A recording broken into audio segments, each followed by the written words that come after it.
still I could see around 44. So if you exclude 4, okay, the number of participants are not more than 40. And if you look at the registration count, if I'm not wrong, it was 200. Okay. So I'm really surprised as a director and as the host of this particular program. Okay, this is really a 50 plus NEP orientation sensitization program. But this kind of scenario, I am uh, really surprised to say that is we are facing for the very first time. Anyway, uh, but this was not expected. That too from a institute which is professional.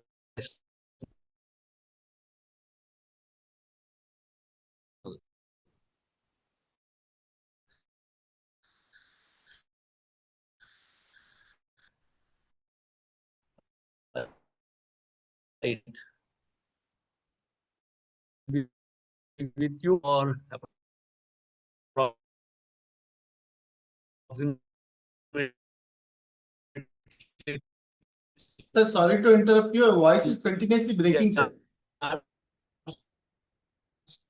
Hello, Professor Atik, sir. Your Okay, voice is and continuously breaking, sir.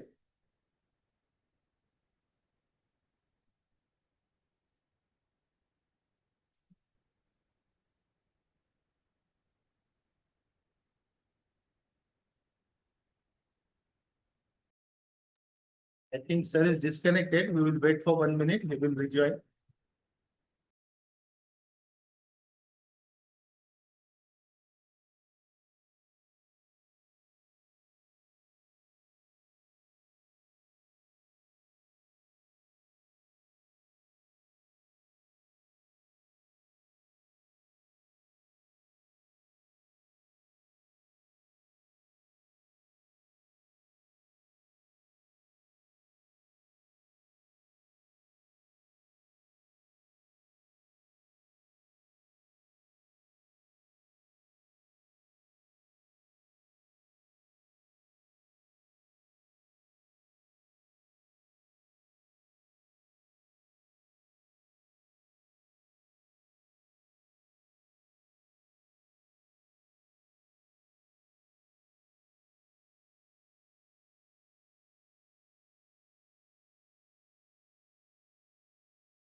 connectivity issue at my end. Okay. Sir, your voice I is hope little. I'm loud and clear. Yeah, sir. Right now it is Yes. clear, sir. Right now it is clear. Hello. Am I audible? Sir, you are audible. Right now it is very clear, sir. You can please Somebody, continue. but still, okay. Thank you. So as I said, can integrate right ICT into teaching and research. Okay, but as all of you are well acquainted with, that is what has happened during the past few years. ICT has been replaced by what they call it as AI, right?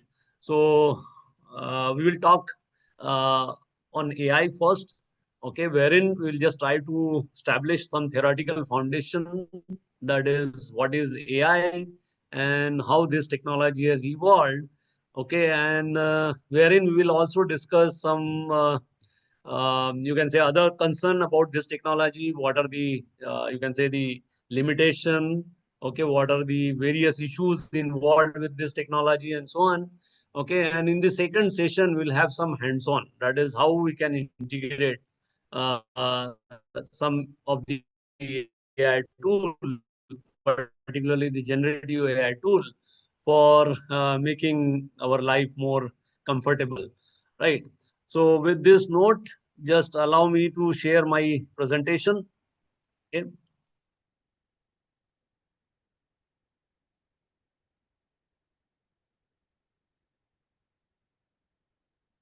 I hope my slides are visible to you.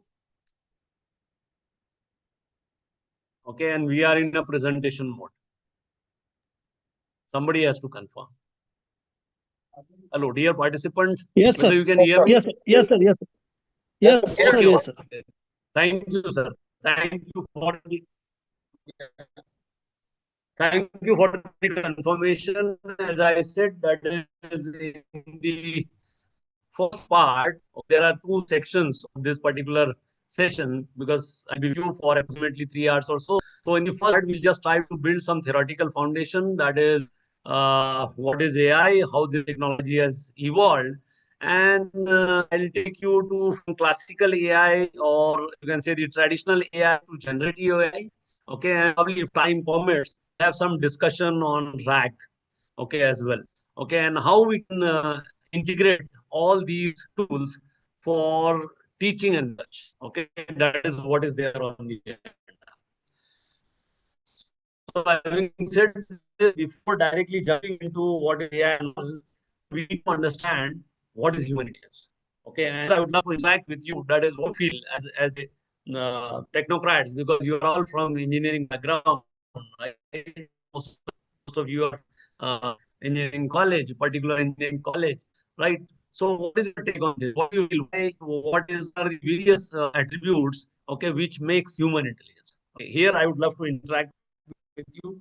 So if you can unmute yourself, you can come up with your, you can say, reflections on these lines. I'd be happy to listen.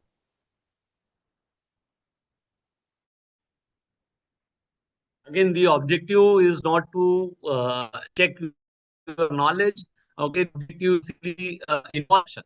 Okay, so okay, associate human intelligence. We as a human being, we have got some peculiar characteristics present in us.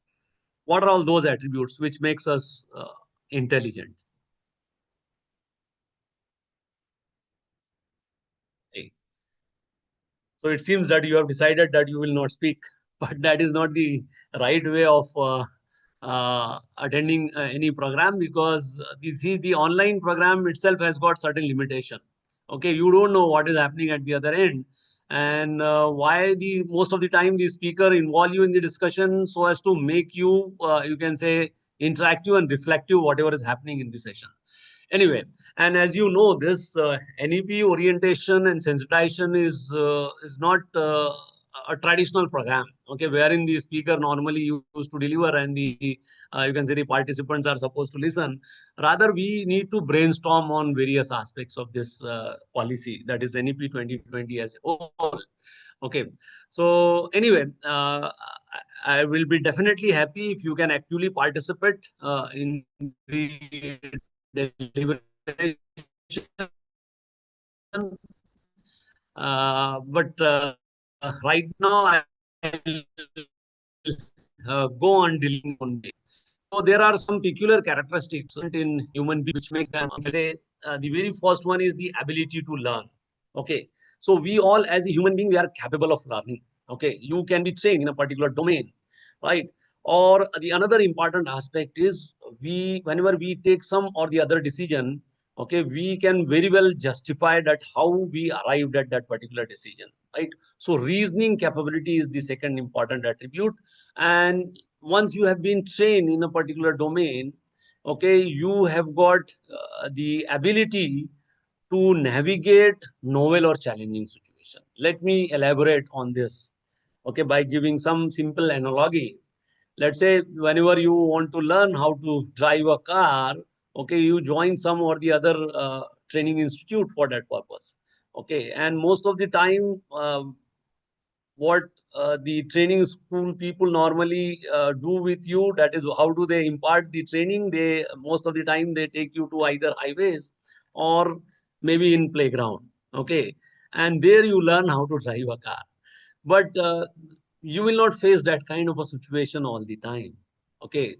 So it may be possible that due to some urgency you have been forced to drive in a downtown kind of a situation wherein you are facing huge traffic. Now, what do you do? Whether you ask your trainer what to do next, or you apply the knowledge, whatever you have acquired during training, to that novel or challenging situation, right? So most of us, we go for the second option. That is, we know the functioning of the various components involved in a car, okay? So we apply that knowledge to that novel or the challenging situation. Right.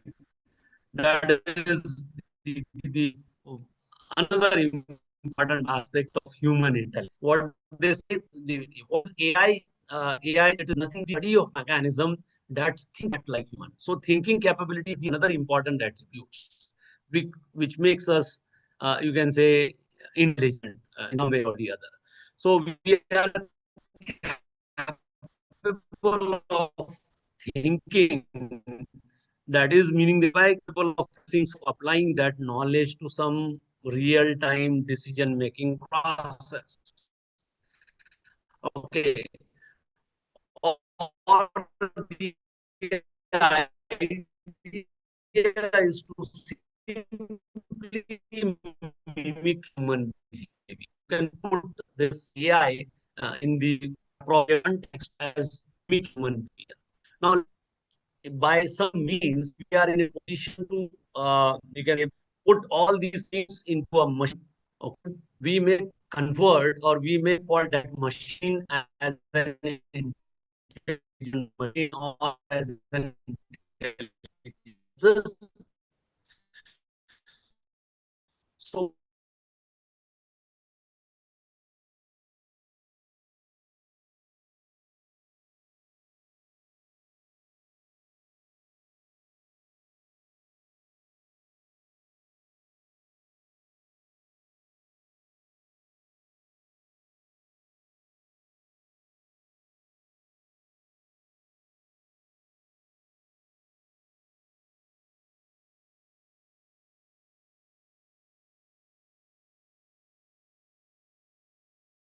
yeah, I hope you can hear me.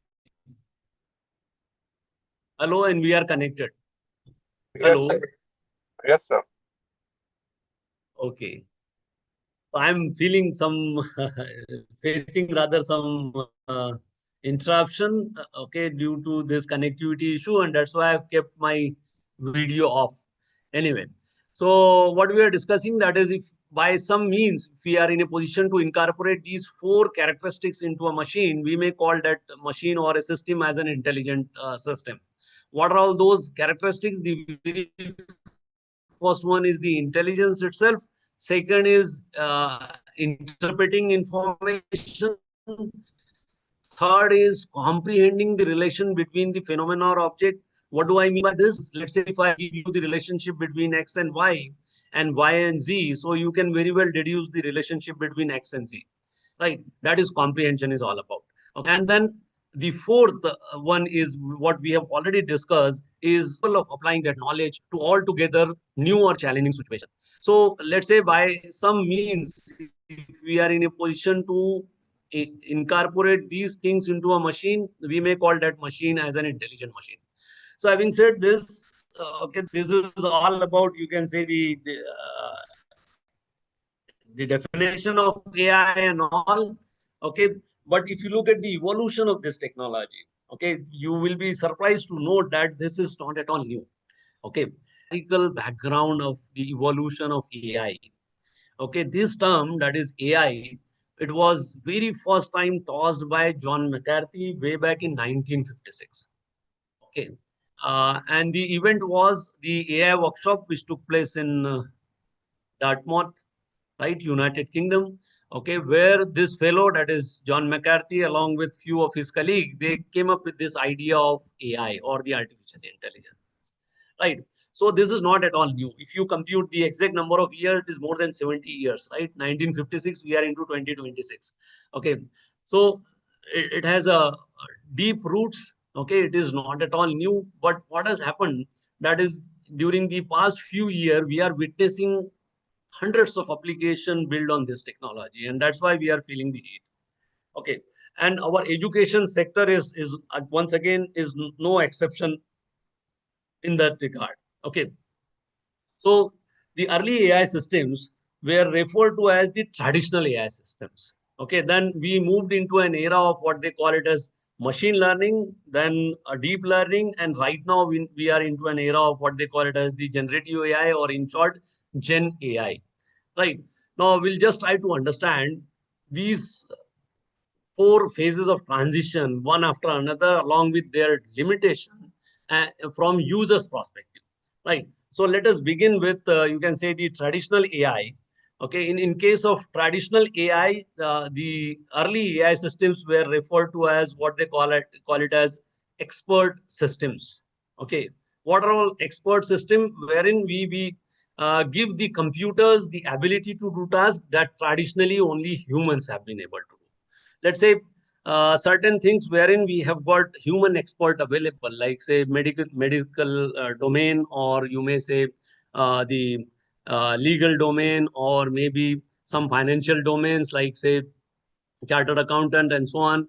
Okay, so what we used to do in those kind of, you can say, the traditional AI systems, we used to approach the human expert working at that domain, and based on the interaction with the human expert, we used to, you can say, devise rules in the form of if then else, and we used to, you can say, fed those rules into a program, what they used to call it as an expert system, right?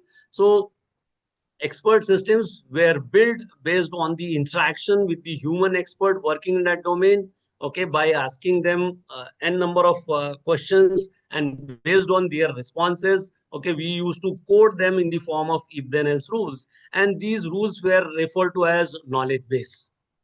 Okay, knowledge base. Okay, the typical examples of this traditional AI systems were, like say, playing chess.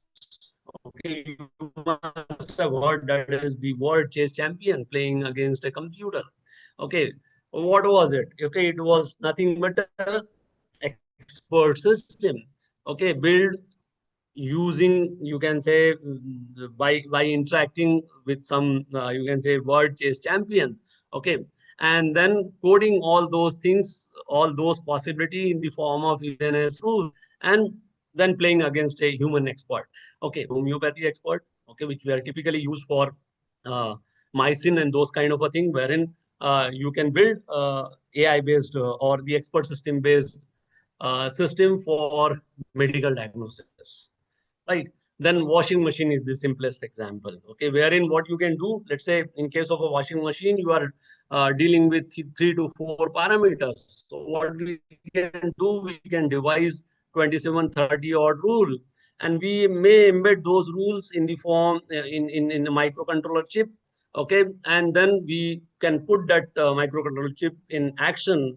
Okay, by installing it into said this these traditional AI systems were having a lot of limitation. There were certain issues involved. So let us try to understand what were the issues involved with this traditional AI systems. So the very first issue was they were very time intensive. Okay, so let's say if you are dealing with a very simple problem like say washing clothes, then in that case the number of rules are quite small, right? 27 or 30 odd rule. But let's say if you are dealing with a very complex problem like say make medical diagnosis, then in that case definitely you need to deal with a large rule base, so which is definitely time consuming.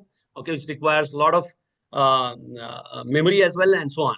Then the second important issue was that it does not generalize to new situation. Now what do I mean by does not generalize to new situation? Let's say you have built an expert system, okay, before COVID, and what has happened, you are all of a sudden you are facing a COVID-19 kind of a scenario, right?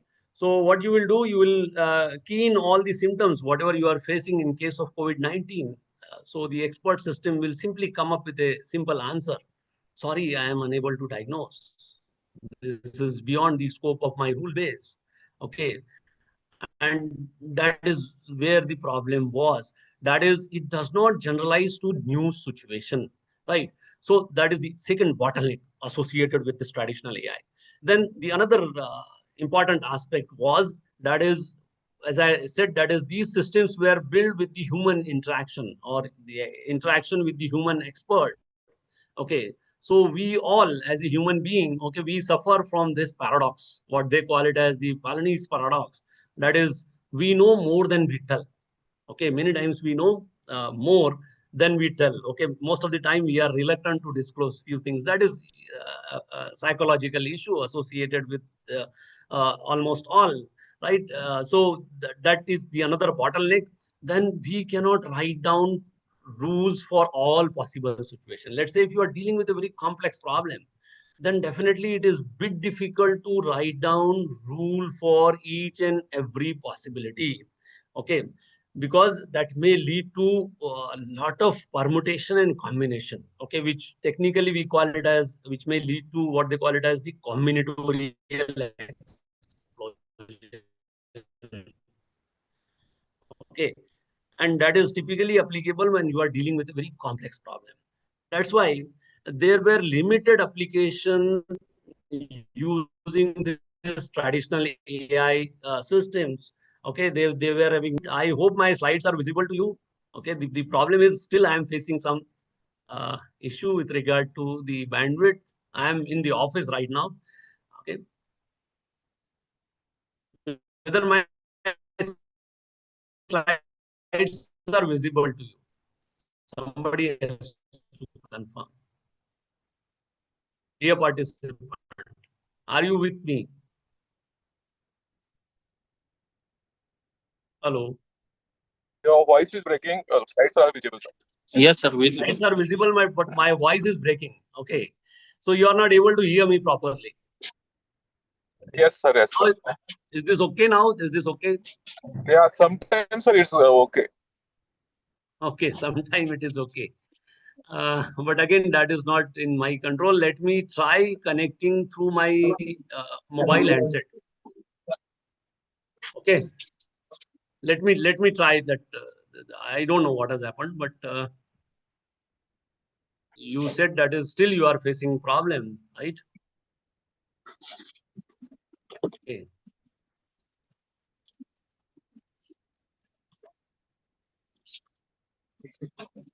Yeah. So what we are talking about now, am I audible now? Yes, audible, sir. Hello. Yes, audible, sir. Audible. All right. So with regard to traditional, yeah, with regard to traditional AI, these were the issue involved, and that's why we were having very limited application area for all these AI based or traditional AI based systems. Then what has happened? We moved to an area of what we call it as machine learning. Okay, Sir Pawan, sir, please.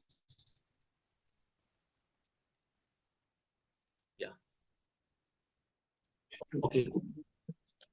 So if you have any specific query to ask, okay, I don't have any problem. Okay, even if you can interrupt me in between, there is no issue. But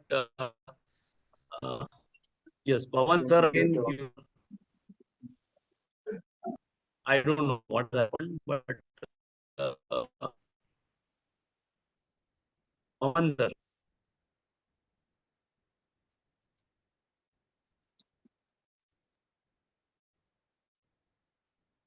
For explicit programming, as we used to do in case of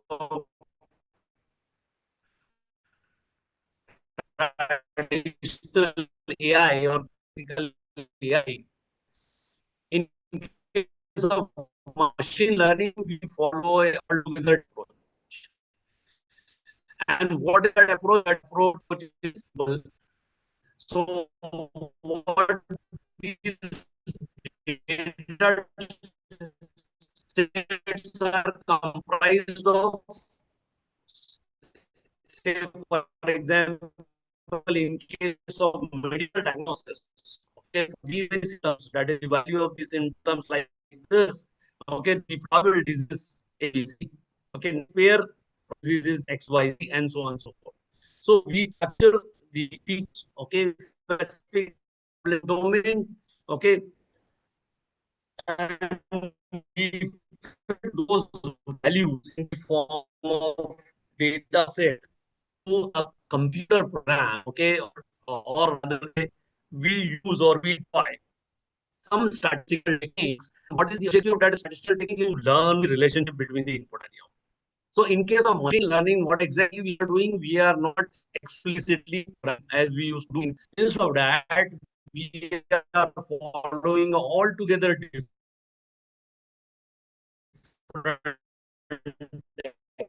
approach. And what is that approach? That approach is simply in thing under these statistical techniques, we have various possibilities. What are all those possibilities? Okay, that is Hello, there. Professor Atik sir. Hello, Yes, Professor Atik sir. Sir, yes, your yes. voice is continuously breaking. We are not able to understand what you are speaking, sir. Okay, then let me try some different connection. Okay, just Because allow what me. happened, your slide is moving, whatever may be the thing, but we are not understand single word, sir, from your side. Okay, okay. Just give me a minute. Okay, Ankit, Yeah, sir. I'll connect with my mobile phone, right? Okay, let us see whether some connectivity issues there. Okay, let me connect with my mobile handset. Okay.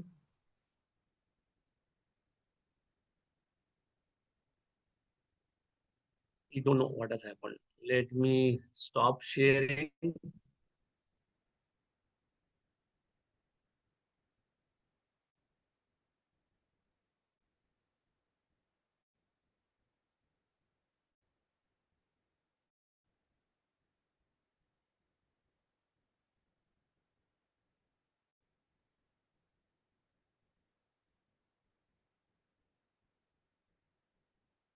Or Dr. Pawan or Dr. Yogendra. Yes, sir. Am I audible now? Yes, sir. Audible, sir. Can you hear me? Yes, yes, sir. Hello. Yes, audible, Can you sir. hear me? Am I audible? Yes, audible, sir. Thank you, sir. Thank you for the confirmation. And probably my slides are visible to you. Yes, visible, sir. Hello. Slides are visible. These Slides are visible, sir. slides are visible to you. Yes, visible, sir. Visible, sir. Slides are Sir, your visible. your slides are My slide. visible. So what we are discussing, so yeah. Sir, we will not getting your Am I clear audible voice, now? sir. Can you hear No. me? Or still my voice is breaking? Sir, I'll join from some different device. Okay.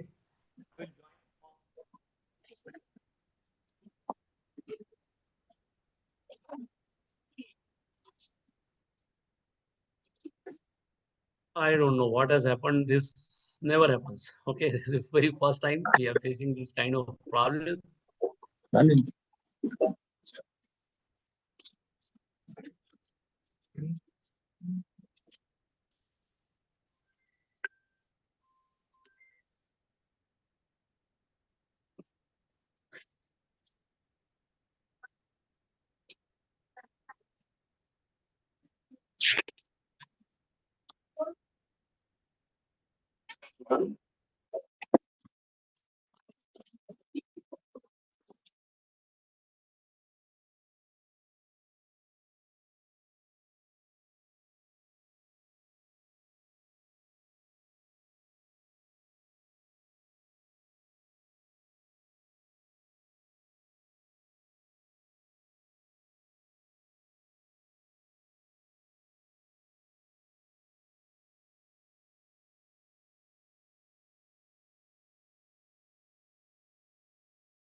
Hello, can you hear me now?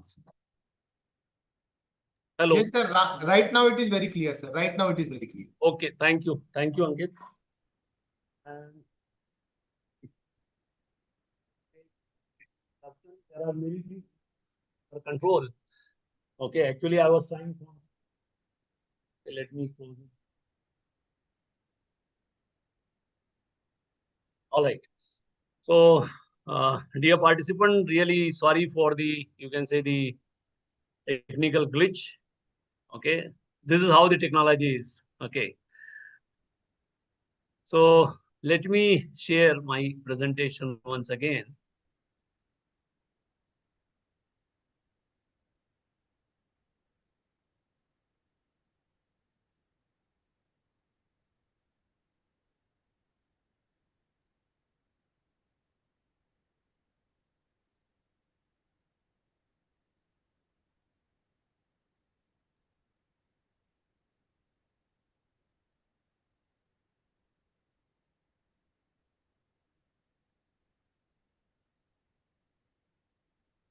Yeah. So there we are. Okay. Probably we are in presentation mode. Okay. And this is slide where we have left. Right. So we are talking about the. Hello. Yes. Slide number 9, sir. Next slide. Next slide. Okay. Next slide. All right. All right. So this is the slide probably where we have left. Okay. So we are talking about, that is, we use some or the other, you can say, statistical technique to learn the relationship between the input and the output. Okay. So as far as the statistical techniques are concerned, we have various possibilities. And what are all those possibilities? The possibilities are listed down here. Okay. Those who are from mathematics or statistics, they must be well acquainted with all these terms. But the most popular one is the last one. That is, if you look at the neural networks, okay, which we will definitely try to look at in a little bit greater detail, right? But having said this, if you look at all the earlier, you can say, the statistical techniques, okay, and if you simply look at the mathematics involved, okay, you will be surprised to note that particularly the gradient descent approach, if you look at the history or historical perspective, this approach was proposed way back in 1880, 1880. So the roots of this technology are quite deep. Okay. And the last one, that is the neural networks, okay, which is, you can say, the most popular technique which is being deployed in almost all the large language model. Okay. It is basically inspired from the structure of the human brain. Okay. So in our brain, we have a biological neuron. So on the similar line, these artificial neural networks have been built, right? So we'll just try to look at that neural networks in a little bit more detail. But before that, let us try to understand what you can do or what are the issues associated with this machine learning. That is, before going ahead with what are neural networks and so on, right? We need to understand what are the limitation of this machine learning. Okay, so the machine learning has got only one problem associated with it. And you may say it is a problem, or the otherwise you may say it is an overhead associated with this machine learning. And what is that overhead? That overhead is we have to have the structured data, okay, before carrying out any sort of training or learning, right? So what do I mean by structured data? That is, we have to have, you can say, everything in the form of numbers, and to be very precise, numbers between 0 and 1, right? Numbers between 0 and 1. Okay. If you are not having, let's say you are dealing with a medical diagnostic kind of a problem, so wherein not all the parameters you will have in the form of numbers. Even if they are in numbers, some of the parameters will have 2 digits, the others will have 3 digits, 4 digits, 5 digits, and so on. Now, how to deal with this diverse kind of a data set? So what we need to do is, the very first thing we need to do is we need to convert everything into numbers. And then once you are having numbers, you can very well convert those numbers to numbers between 0 and 1. That is by dividing by some constant. Let's say if it is a 2-digit number, you can divide it by 10. If it is a 3-digit number, divided by 100. Okay, 4-digit number, 1000, and so on. Okay, that is how you can convert all the stuff into, you can say, numbers or the structured data. Okay, structured data. And then you can fit that data to any neural network architecture for learning purpose, right? So this is what they call it as pre-processing. Now, this is the fair overhead associated with all the machine learning algorithms, right? And that definitely it will consume certain amount of time, right? So having said this, what next? That is, as I said, that is, we need to understand, that is, what are neural networks. Again, we'll not go into the details. Our objective is to simply learn. Okay, that is how this technology has evolved, and how it has started, and where we are at this point of time, right? So if you look at the structure of a biological neuron or the human brain's neuron, okay, it is something like this. Okay, wherein we have dendrites through which you give the input. Okay, then it is being processed by the cell nucleus or cell body, and whatever is the output, okay, it goes through this axon to the next neuron in the human brain, right? So we provide some input, it is being processed by the cell body, and whatever is the output, it is given as input to the next neuron. And this way we have got billions of neurons, right? And that too, they are connected in a very complex manner. right? So on the similar line, we have an artificial neural network, okay? And to be very, you can say, precise, okay, it is something like this, okay? This is a single layer artificial or single layer perceptron, or it is a artificial neural network, right? So wherein we have X1 and X2, these are the two inputs, and with each input, there is a weight associated with it. In biological term, we call this weight as the synaptic strength of that particular cell, okay, biological neuron. Okay, it is called as it is referred to as the synaptic strength, right? Then what do we do? With each weight, we have with each neuron, we have a weight associated with it. We simply carry out some sort of Cartesian product, x1 into w1 plus x2 into w2, and this is how we compute the value of this y. So y is equal to some constant into x1 plus the another constant into x2, and that is nothing but the relationship between the input and the output. So what exactly we are trying to learn when we give training to this is we are going to learn the value of these weights. Okay, these values we are going to learn, right? But this simple or a single layer perceptron is not enough to solve complex problem. Now, this can be used for solving XOR problem, which is typically used for, you can say, benchmarking purpose, right?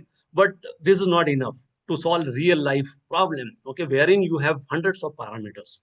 Okay, so for addressing those kind of a scenario, okay, this single layer perceptron or a binary neuron is not sufficient enough to handle that kind of a scenario. So we have a multi-layer perceptron, or in short, it is referred to as MLP. What is there in a MLP? We have x0 to xn, that is the input vector. Okay, as we used to have x1, x2 in this case. Okay, similarly, we have another vector called as the weight vector. Okay, wherein weight vector is w0 to wn. Okay, then what do? We carry out some computation, that is the weighted sum. Okay, now how this weighted sum is computed? It is simply x0 into w0, x1 into w1, and so on up to xn into wn.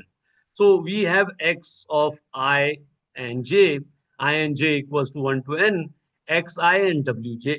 Okay, and this is how we compute the weighted sum. Okay, that is what we carry out in case of a biological neuron. Okay, some sort of a computation. Okay, then whatever is the output, it goes through some non-linearity, what they call it as activation function. Now here you have various possibilities. Okay, I will not go into the details, but the possibilities are like, say, sigmoidal or hard limiter. There are very many things, or ReLU is the most popular one. Okay, so for simplicity, our objective is not to learn that is how all this happens. Okay, our objective is to learn how the training is basically imparted to this neural network architecture. Okay, so it goes through some activation function, and then you get some or the other output.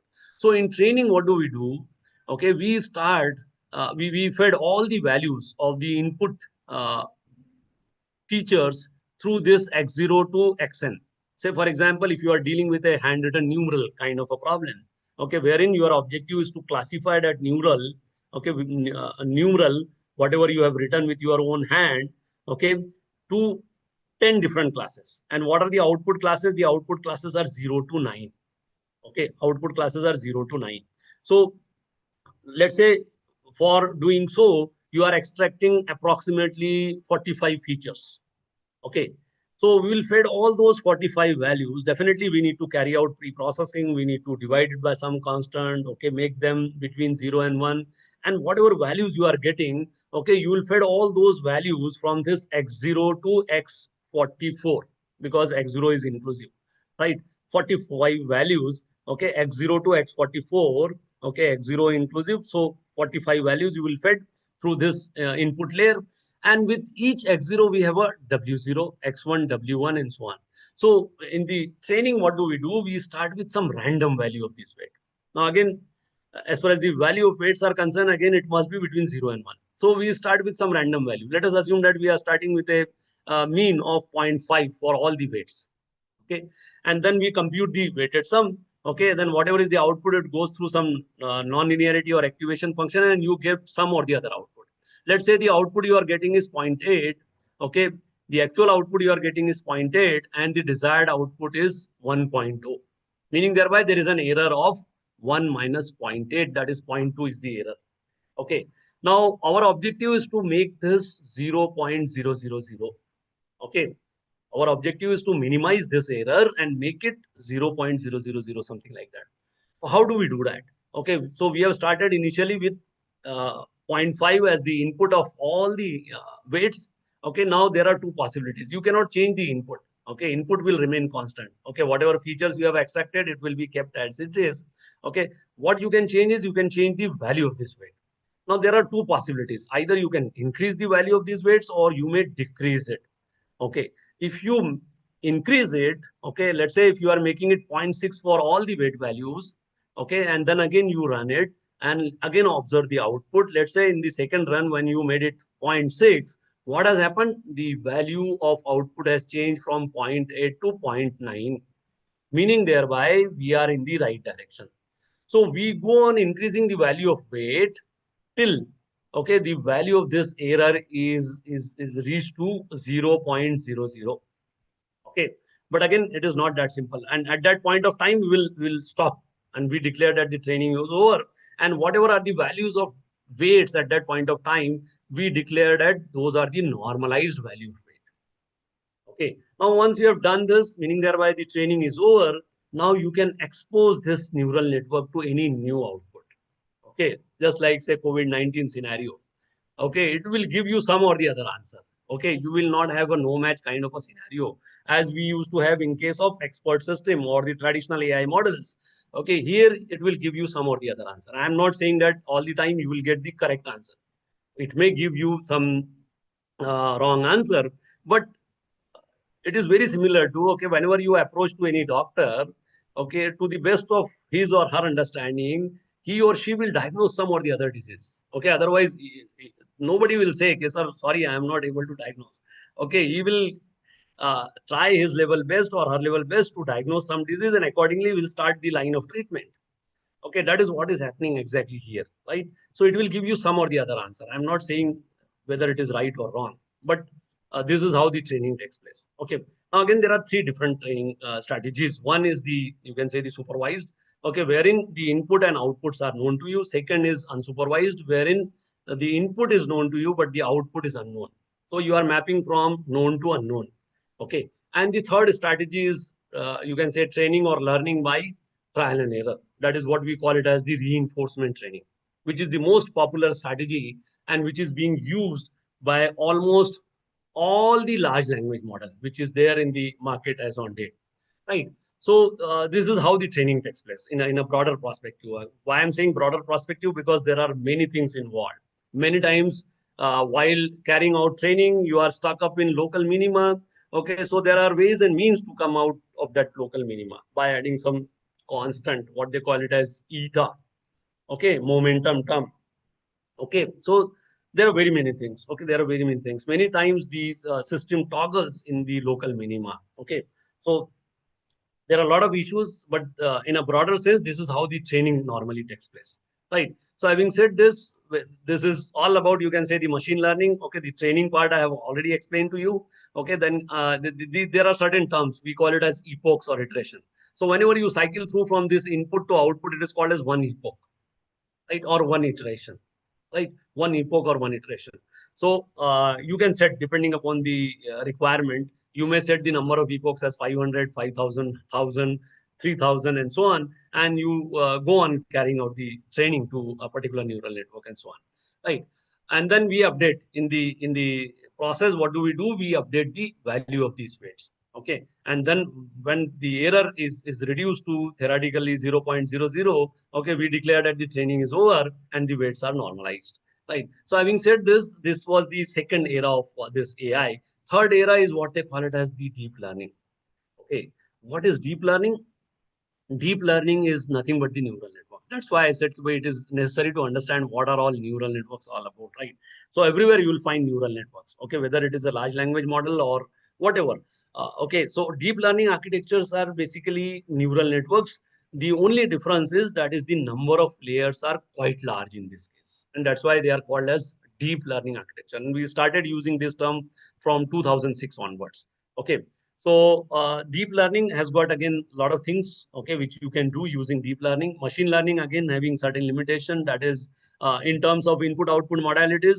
The input is structured. You have to have structured values. That is numbers between 0 and 1. Okay. And what about the output? Once again, structured. Okay. But in case of deep learning, the input is structured or unstructured. Let us see from user's perspective, right? So the input output modalities in case of deep learning are you can give structured as well as unstructured output. What do I mean by unstructured output? Like you can give image as an input to these deep learning algorithms. Okay. And what about the output? Output is once again, it is structured. Okay. And the best example is unlocking the mobile through face recognition.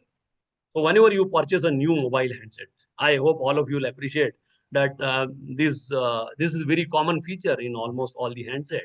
So what is it exactly? Okay, whenever you purchase a new handset, what do? You expose your face from different angles. Okay, so whatever algorithm which is being executed at the back end, it captures certain features from your face. Okay, that is training. Okay, and where all those values are stored, those values are stored in the form of weights. Okay, which I think we have dealt with in a greater detail, right? How do we train? Okay, so those weights are normalized, and once the training is over, okay, next time when you switch on your mobile phone, what happens? It will once again capture certain features, okay, within no time from your face, and it will try to compare those features with the existing features stored in the handset or the deep learning algorithm. Okay. And if there is a match, okay, it simply unlocks your mobile, or the other way around, you get some or the other appropriate error message. That is unrecognized face. Okay, please enter your, you can say 4-digit PIN or 6-digit PIN, whatever it is, right? So this is deep learning. This is how it basically works, right? And how it is different from machine learning. Having said this, the fourth block, if you recall, it was generative AI. Okay, this is the era, present era we are in at this point of time. So what is generative AI? Generative AI is once again neural network algorithm. Okay, but the issue is if you look at the potential of this generative AI, okay, even though it is a small subset of AI, okay, if you recall, the outermost layer is the AI, then you have machine learning, second layer, then the third layer is the deep learning, and the innermost layer is, you may call it as a generative AI or Gen AI in short. Even though it is a small subset of AI, in terms of capabilities, okay, what this generative AI tool can do for you. Okay, look at the potential. Okay, they are capable of creating new original content, completely new original content which didn't exist before, like say images, text, or music. Okay. Say, for example, I want to write a research article. I can do it quite easily with the help of any generative AI tool. But whether it is correct to use it for that purpose, the answer is a big no. Okay, one should not use it for that purpose. For generation of idea, one should not use it. However, you may use it for some routine task. Okay, like say formatting or maybe carrying out literature survey and so on. So we'll discuss all those things in greater detail. Okay, but time being, you need to understand what is generative AI. It is capable of producing altogether new content, okay, like images, text, or music, and so on. Right. So what about the input output modalities? In this case, the input output modalities are, as you can see here, unstructured completely. Okay. What do I mean by unstructured? That is, you can give text or image or a combination of a text or image.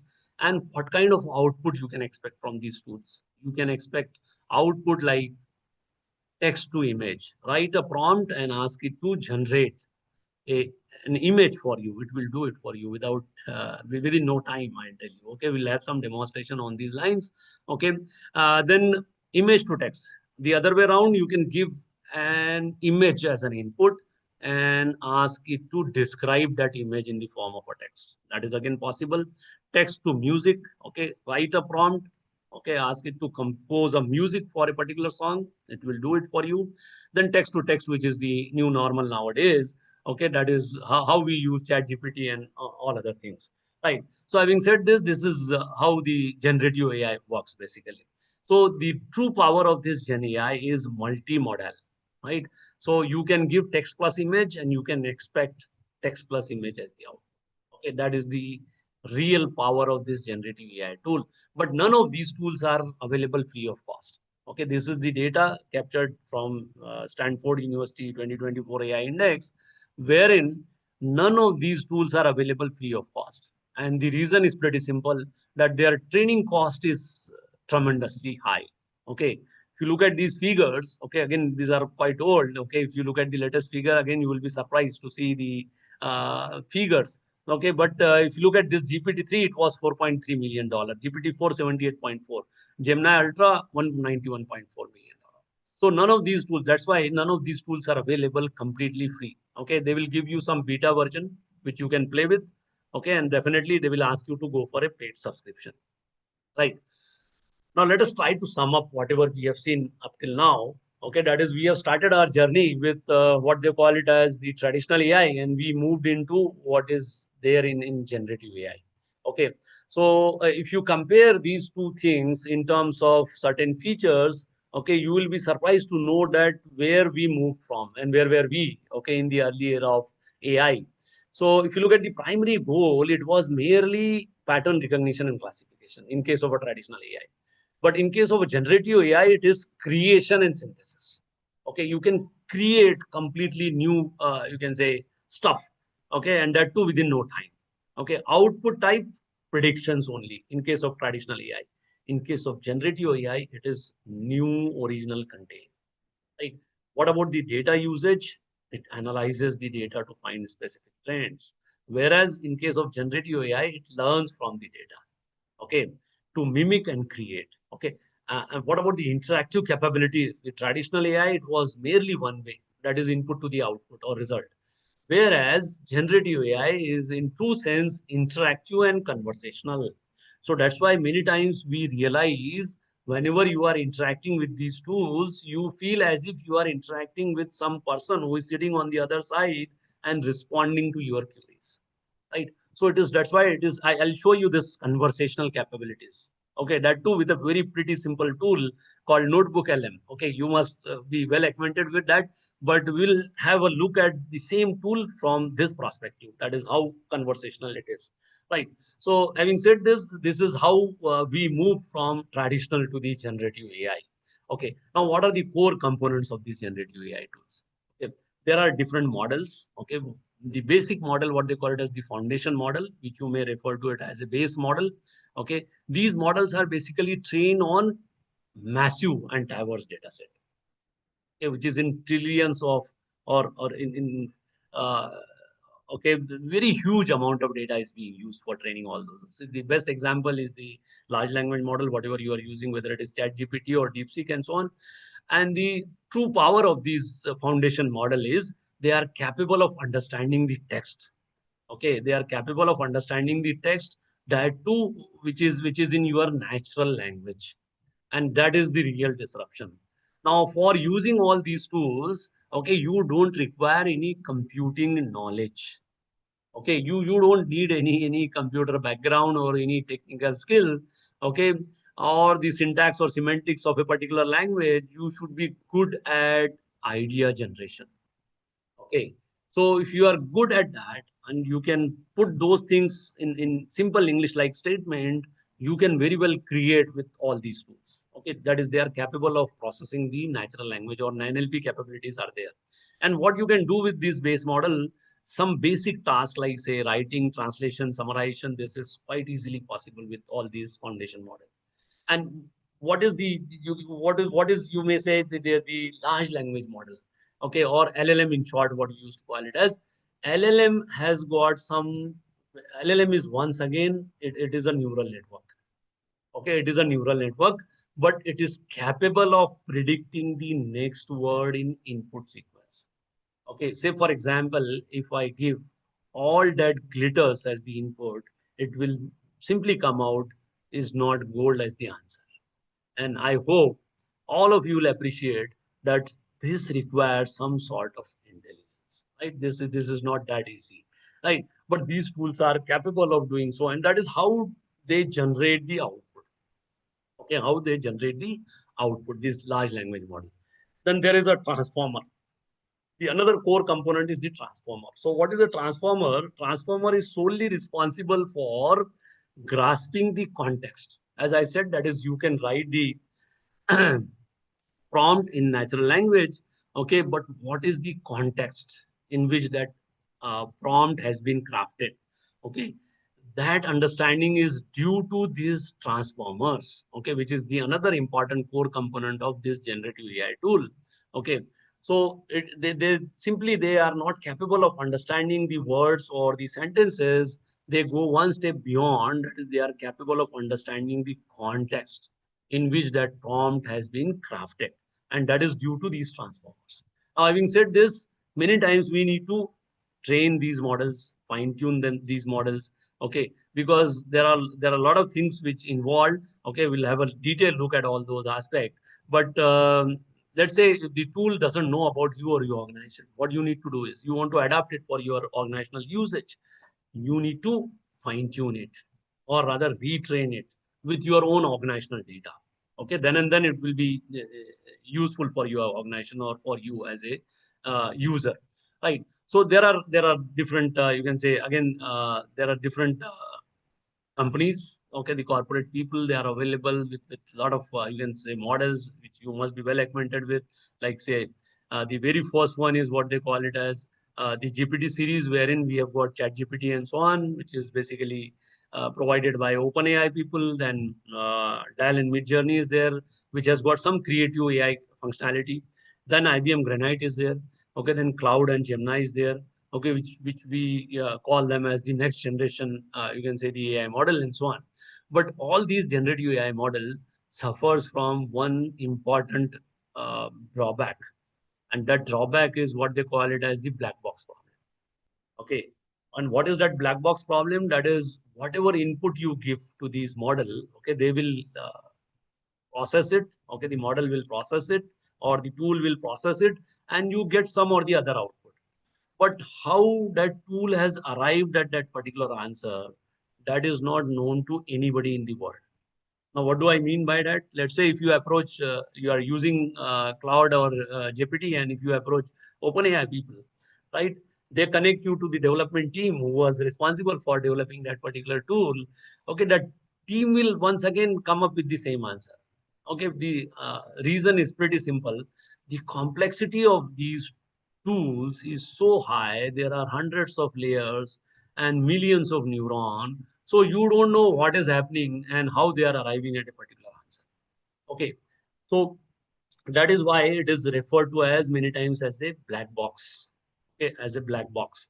So there are solutions available to it. Okay, there are approaches, what they call it as the transparent box, converting that black box into a transparent box, or you may call it as responsible use of AI. So you can add up some functionality wherein you can come up with some sort of a justification to address this issue.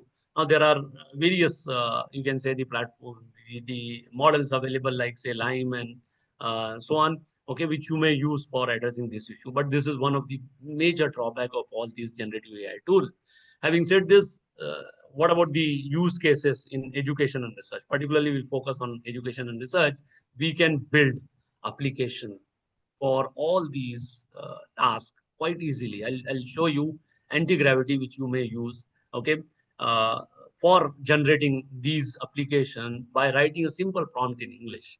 Okay, it will carry out all the tasks, okay, within no time, and you will get the entire application at your discretion within no time, right? So you can build application for creating lesson plan, creating quizzes, providing smart tutoring system, and so on. And that too quite easy. Research, again, there are a lot of things you can do, but again, there are some gray areas. One should not use it for idea generation, as I'm telling you repeatedly. Okay, but however, you may use it for summarizing dense research articles and so on and so forth, or maybe carrying out literature survey, or crafting your own problem and so on, right? For marketing, healthcare, finance, again, you have hundreds of application, or you name the area, okay, the Gen AI tool, you will find some of the other Gen AI tools there, right? Now, having said this, what are the key characteristics of all these Gen AI tools and how do they function? right? So they are these are the two important characteristics. The very first one is they are capable of understanding the text. Okay, these LLMs understand the text written in your natural language. Okay, that is in English-like statement. Okay, and how do they understand? They understand by simply processing the words, sentences, and one more dimension. What is that dimension? Is the context.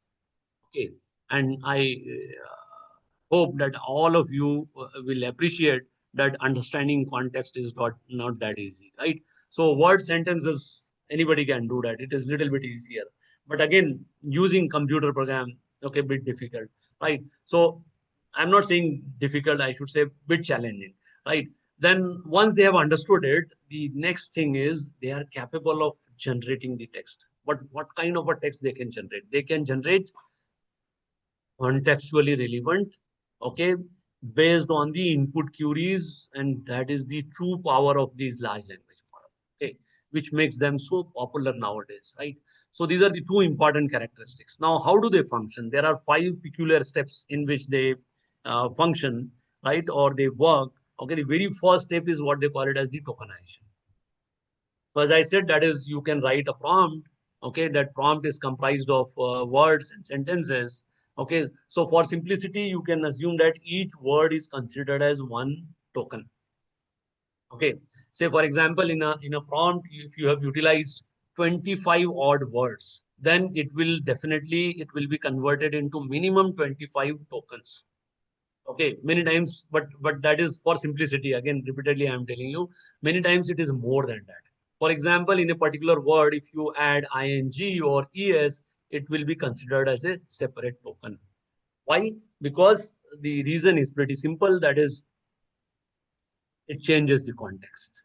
Right? It changes the context. Second step is the embedding. Okay, what do I mean by embedding? That is converting these tokens into numerical vectors, right? Because you need to process it with some computer program, okay, or some large language model. Okay, so embedding is the second step. That is, it must be computation ready. Okay, then it can be processed. Okay, so we need to convert those words into numbers or numerical vector, to be very precise. Then these tools are capable of understanding the you can say the important word, or the which part is this of the, you can say, the token, or sorry, which part of the prompt is more important. Okay, just like you and I, okay, we are capable of understanding when we attempt any examination. Okay, so we very well understand that how much weightage has been assigned to a particular word, and accordingly we craft our answers. So on the similar line, these tools are capable of understanding what is important in that. Then predictive capabilities, I think I've talked much on those lines. They are capable of predicting the next word. Then the response generation is there at the end. This is probably the last step of this LLM functioning. Right. Having said this, we are left with what? We are left with only one thing, and that is prompt engineering. So how to write a precise and accurate prompt, okay, so as to get the desired output. Okay, that is what we are left with. Okay. Now, this has given birth to a new branch of engineering called as prompt engineering. Again, we'll not go into the details of all the prompt engineering techniques, but we will have a cursory look at few of them. Okay, the very first prompt engineering technique is what they call it as the zero-shot prompting. So wherein you don't give any example. Okay, what exactly you do? You simply directly fire a question. Okay, asking the tool to explain or elaborate on one particular aspect. Okay, so wherein you are not giving any example. So you will get more generic response generated by the tool, and you get disappointed. You feel that what is new in that? Okay, but that is not the case. Okay, that is not the case. If you give one example, okay, if you give one example and fire the same prompt, you will get more curated and tailored responses generated by it. Let me give one pretty simple analogy to make this particular point clear. Let's say you are into manufacturing of automobile, okay, and you want to launch a new motorcycle, okay, uh, for your company, and you want to launch a marketing campaign for that. Okay, and let us assume that your competitor is Hero Honda, and their tagline is "Will it, forget it." So if you cite this as an example, That is, use this as an example. Okay. And then again, you ask the same prompt, and then you are asking it to generate a tagline for your new product. Okay. So in this case, you will get more tailored response generated by the same. Why?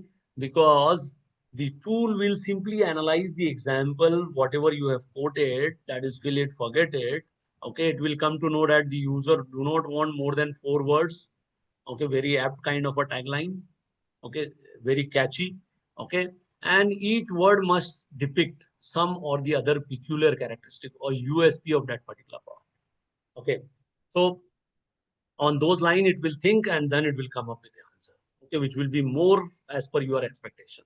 So in this way, you can give more than one example as well. So if you are giving more than one example, it is called as few short prompting. You may give 2 or 3. Okay, definitely you will get more curated answers generated by the tool and so on.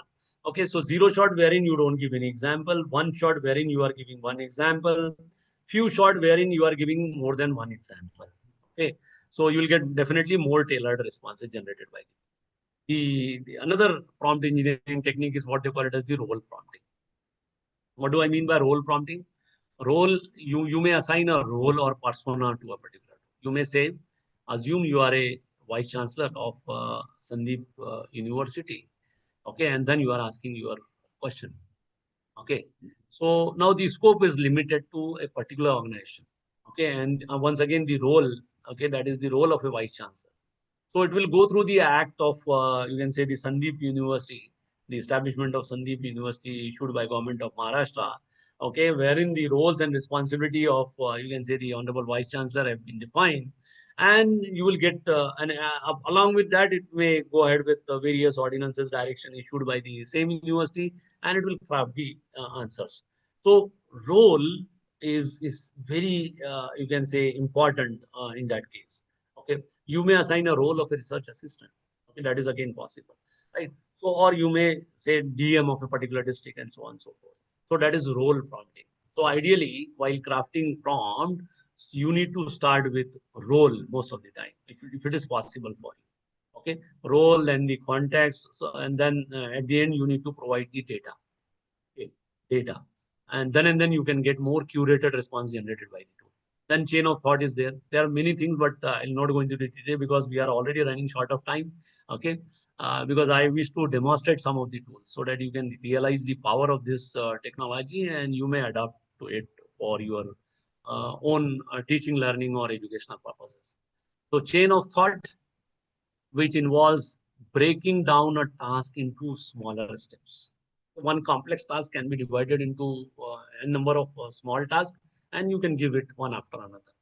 Meta prompting, wherein you are asking it to generate your own prompt. Okay, but this requires definitely expert level of reasoning and sophisticated responses. Then tree of thought, okay, wherein it will explore various possible solutions to one particular problem, and it will give you the most optimized solution to that particular problem. Okay, then prompt chaining, wherein you can say you can give in sequence one after another in a multi-step manner. Okay, so that you get the appropriate response generated by the tool and so on. Now there are few parameters which we must be concerned about as a user. Okay, many times when you interact with these tools, you get disappointed. Okay, you say you feel most of the time that the responses you are getting, they are generic. Okay, they are not having any creative aspect or no randomness is there. Okay, so it is as if you feel and you feel as if there's nothing new in that.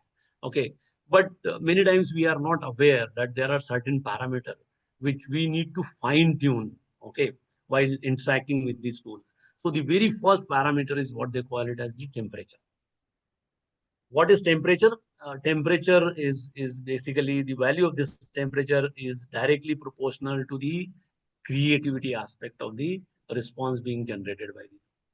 So higher the value, higher the creativity or higher the randomness, right? So if it is, let's say if it has been set to 0.0, definitely you will get generic responses generated by the. Okay, now how to deal with this, that we will see in the demonstration part. Then the another important parameter is the max token.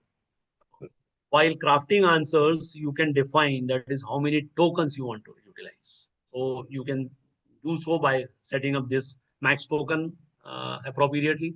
Then top P, how many potential word it must use. Okay, whether let's say I want to craft an abstract for a paper wherein the word limitation is not more than 150. So I can do so quite easily by setting this top P appropriately. Then frequency penalty and presence penalty. So many times you get repeated responses generated, redundant sort of responses generated by the tool. If you want to avoid that, you need to set this frequency penalty and presence penalty. In the demonstration part, I will show you that is how to fine tune all these parameters and so on. So does this mean that Gen AI is the end of the story? Here I will take a 1 minute break. I would love to hear from you. What is your take on this? What do you feel? Whether Gen AI is the end of the story? I hope all of you are connected. Okay, there are 50 odd participants present in the meeting. Again, very shocking. Anyway, so what do you feel? Dear participant, there are no issues with all this generative AI. All right. It seems that you have decided yet you will not respond to anything. No issues, right? So there are a lot of issues associated with this, you can say the generative AI tool. What are all those issues? Okay, and you will be surprised to know that there are many issues. Okay, so if you go through this slide, okay, you can very well understand this suffers from a lot of problems. What are all those problems? Sir, I want to ask one question. Yeah, in these issues, you haven't mentioned the issue of ethical. So, suppose someone asks a generative AI to create something or do something for himself or herself. Let's say, suppose on a literature review or something. So, who we can say that is the author of that particular part or the originator, because in many times people are using the generative AI heavily in creating their research work or research documentation especially, and I think that is unethical practice, but still people It is worldwide are absolutely, using it. yeah, I completely agree with you. It is completely unethical to use it for that purpose. Okay, I will touch upon all these aspects, sir, in greater detail in the slides to come. Please allow me to finish.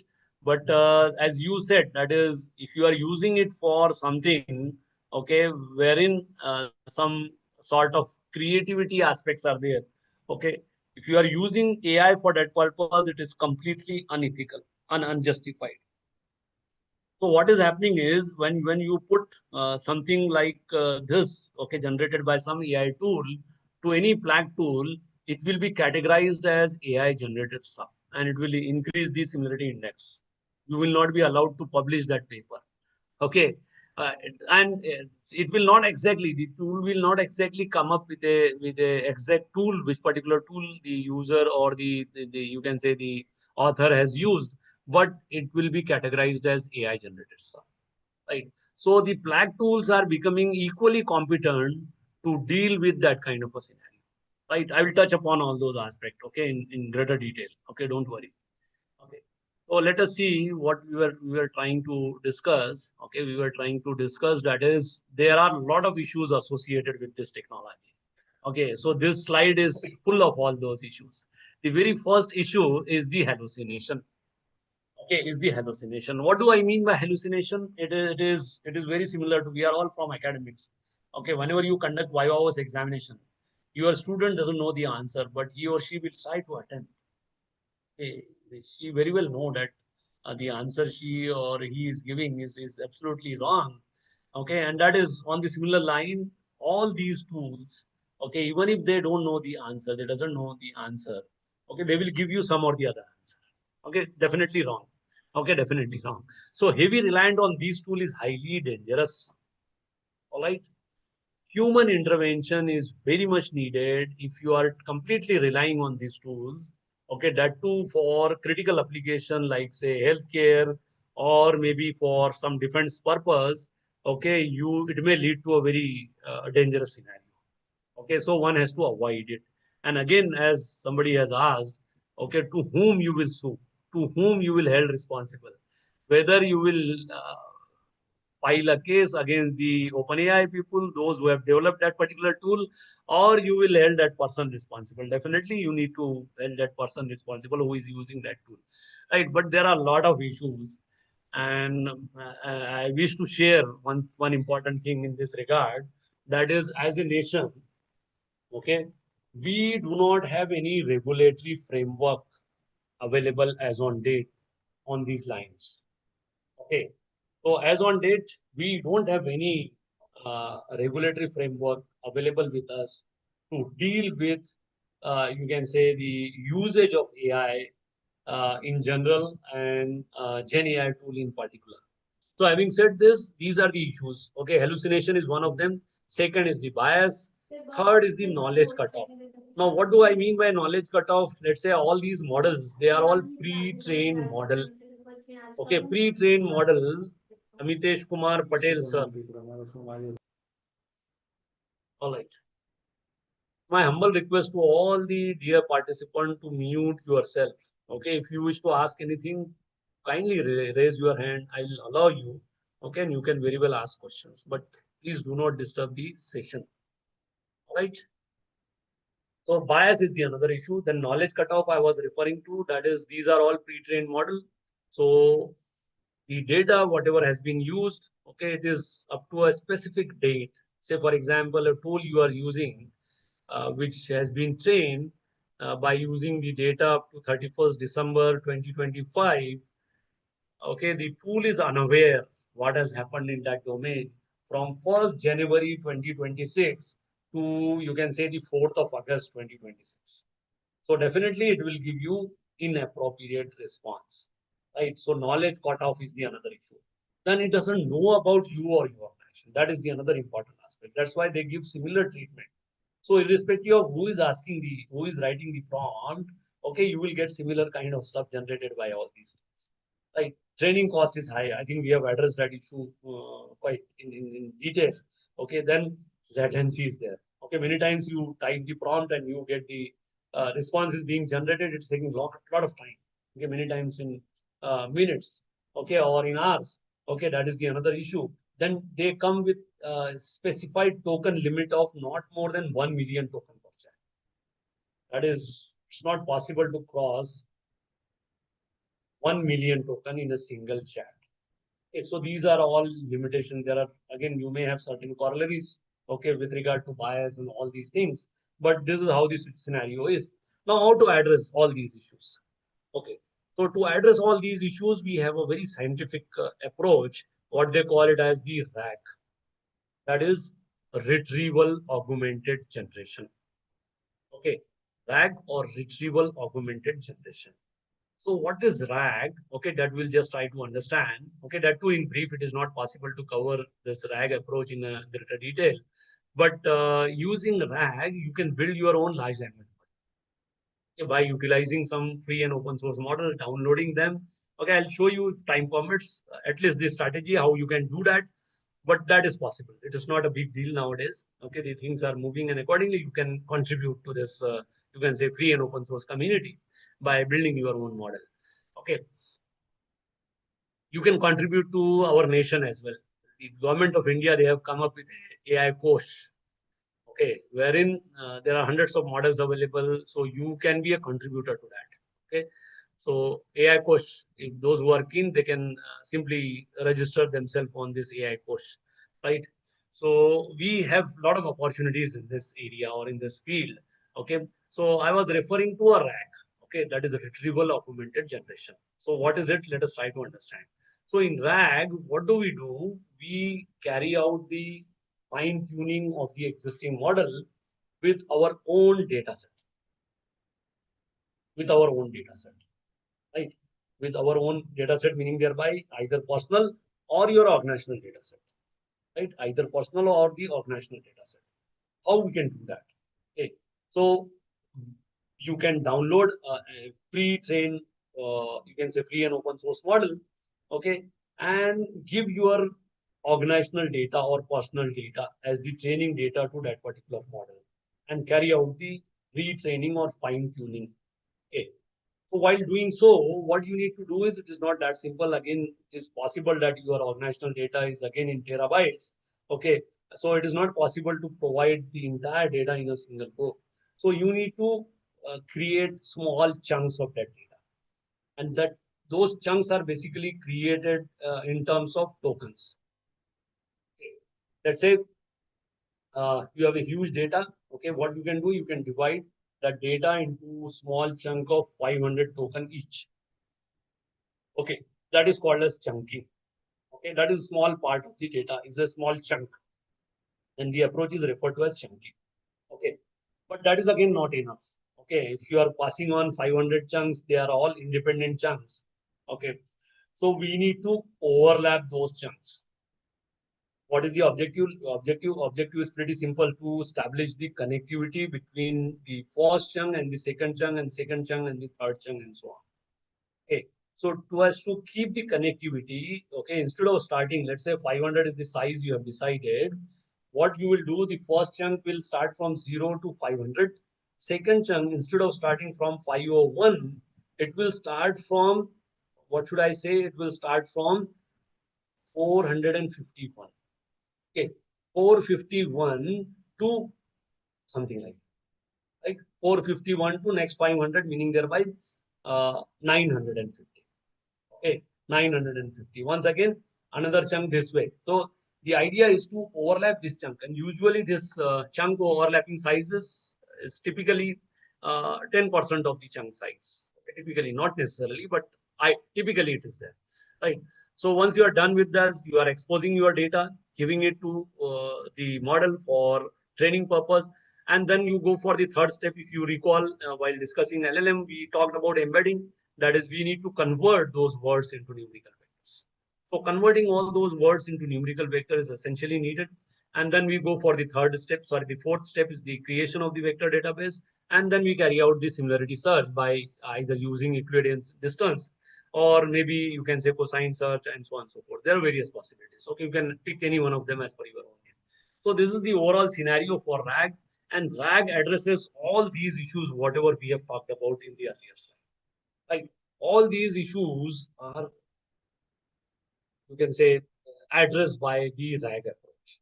Okay, let me give you a simple analogy between the LLM and the RAG.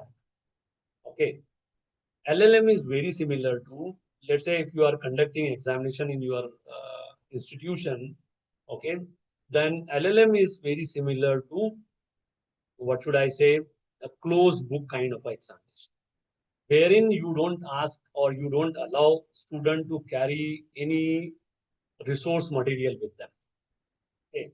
Whereas the RAG approach is an open book kind of examination, wherein you are allowing student to carry some resource material and number of books, okay, while crafting the answers to your questions in the examination. Okay. So RAG is exactly similar to open book kind of examination, whereas LLMs are, so you can very well compare definitely in terms of functionality and attributes. How do they differ, right? So this is all about RAG. Okay, so RAG, the structure is like this. Okay, sorry,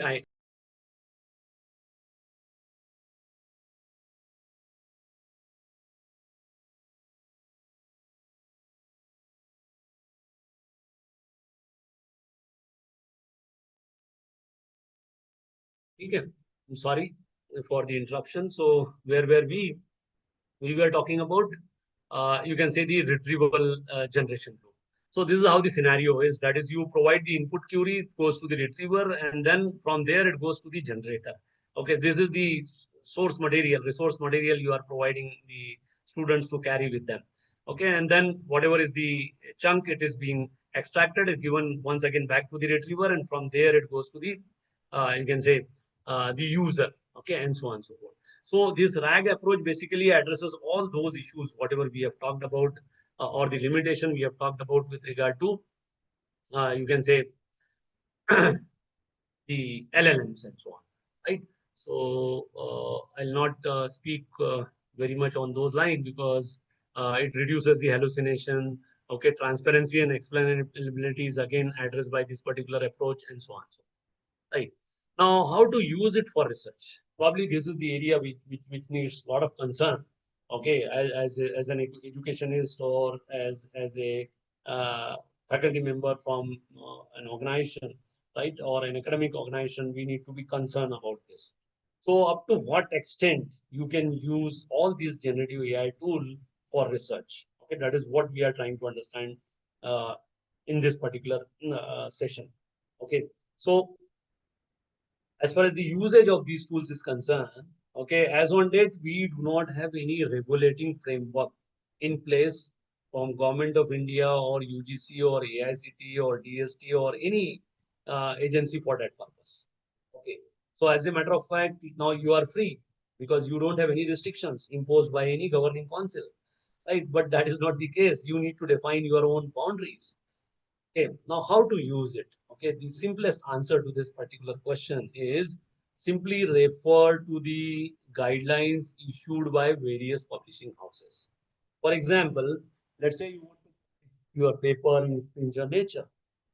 Go to their website, okay, wherein you will find detailed explanation up to what extent you can use all these tools for your research.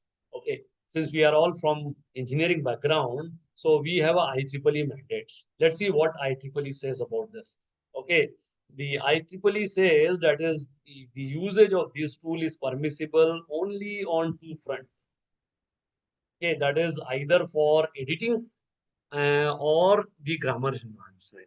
Okay, if you are using these tools for anything other than these two activity, it is strictly prohibited, right? It is strictly prohibited. One should not use it for that purpose, right? It is strictly prohibited. Okay, so if something goes wrong, definitely you will face problem, right? You will face problem. Okay, so this is how we need to deal with, you can say, the usage of these tools for research. Okay, so you need to restrict yourself to the guiding principles issued by various publishing houses, right? Whether you can use it for education, yes, the answer is a big yes. There's nothing wrong in that. I'll show you how you can use it. Okay, student assessment again can be done quite easily. Teaching learning, there's no issue as such. Research quality, we have already talked about. Okay, certain routine tasks, even you can use it for carrying out literature survey. There's nothing wrong in that. Okay, I'll show you certain tools like on those lines, like say Research Rabbit or Connected Papers. Okay, which you may use it for, you can say, carrying out literature survey. Okay, there's nothing wrong in that. So this is a list of, you can say, some of the tools which I've identified for probably this session. Okay, we will go a little bit beyond this. Okay, if time permits. Okay, like say Research Rabbit, then Elicit. Okay, Consensus. Then we have Sky Space and so on and so forth. Right. So with this, probably we are almost done with the first part of this session. Okay, due to the technical glitches, okay, the session is being delayed. Okay, but we'll continue this session. Okay, but before that, let's say if you have any specific query, okay, you can fire it now.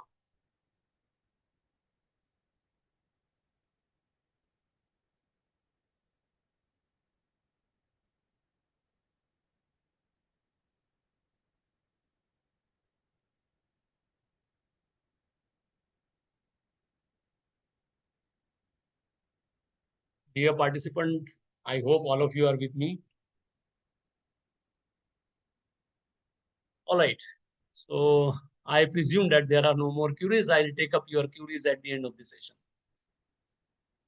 All right.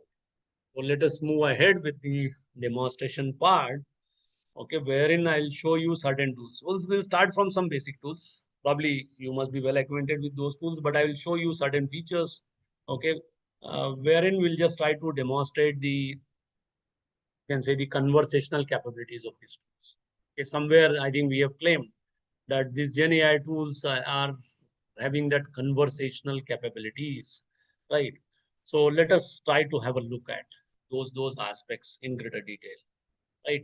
So just allow me to share my PowerPoint presentation, sorry, my entire screen. Okay, share the sound as well, right?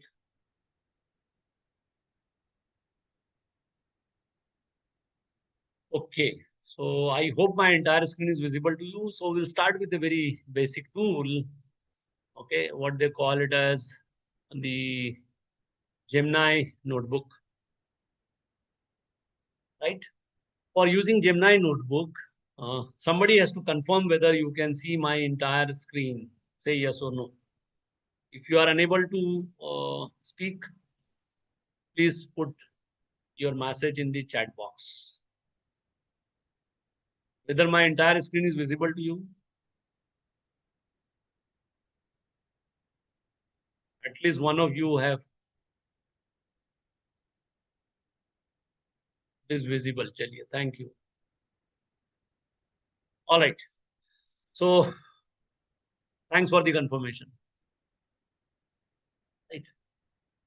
Let's see.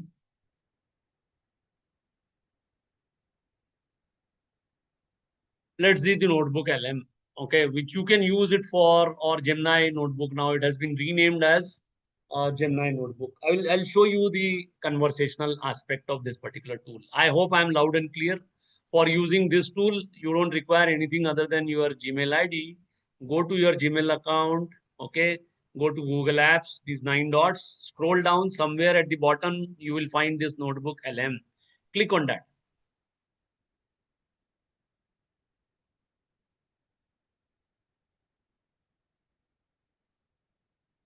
All right.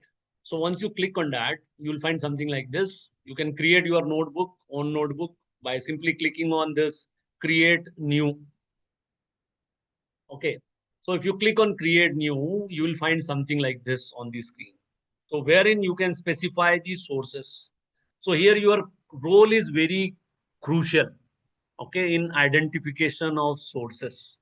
Okay. If these sources are inappropriate, the notebook you are trying to create will be definitely not as per your expectations. Okay. Now, how you can add all those sources? You can add all those sources by simply saying upload files, okay, using this, or you can extract it from websites, or you may go ahead with this drive option or copy text and so on and so forth. Or let's say if you are not satisfied with any one of these, you may use it, this search box kind of a thing, like see, wherein you can put AI in Indian knowledge system or IKS. And there are two possibilities. Either you can go for a fast search or a deep search. So deep search will definitely require more time. Okay, right now we'll go ahead with this fast search and hit the blue arrow. So what will happen? It will extract some 10 odd sources in a single go. I hope I'm loud and clear and you can hear me. Hello. Yes, sir. Thank you, sir. Thank you for the confirmation. Now, what is happening is it has extracted around 10 odd sources. I'll show you within no time, right? Because our objective is to simply look at the conversational capability of this particular tool, right? So these sources are very important. Okay, what you need to do is simply click on this view and go on checking one after another all the sources. Okay, once you are satisfied, in our case, I am presuming that we are satisfied with the sources. What next you need to do is you need to import those sources. So if you import them, it will extract all those sources and it will prepare a notebook out of it. Okay, it will give some appropriate, you can say, title as well. Okay, so it is centering indigenous knowledge system in Africa's digital future, something like that. Okay. So African Institute of Indigenous Knowledge System, AIKS, probably we have given, if I am not wrong, AIKS. Okay, that's why it is taking us to Africa's digital future and so on. Anyway, our objective is to learn. Okay, now if you look at this, now this notebook is ready for you. Okay, this notebook is ready for you. Now this the second panel is basically referred to as the chat functionality. You can chat with this notebook, okay, using this chat functionality, wherein you will find some predefined FAQ sort of question as well, okay, which you can fire to these sources, and the answers will be crafted using all the 10 sources, whatever we have captured here. Okay, So that is the simply chat functionality. On the right hand side, we have got a studio functionality, wherein you can create an audio, okay, wherein you have these many Indian language support.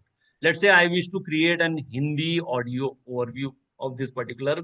I am not good in English. Okay. Let's say I want to understand it in my native language, like say Hindi and so on.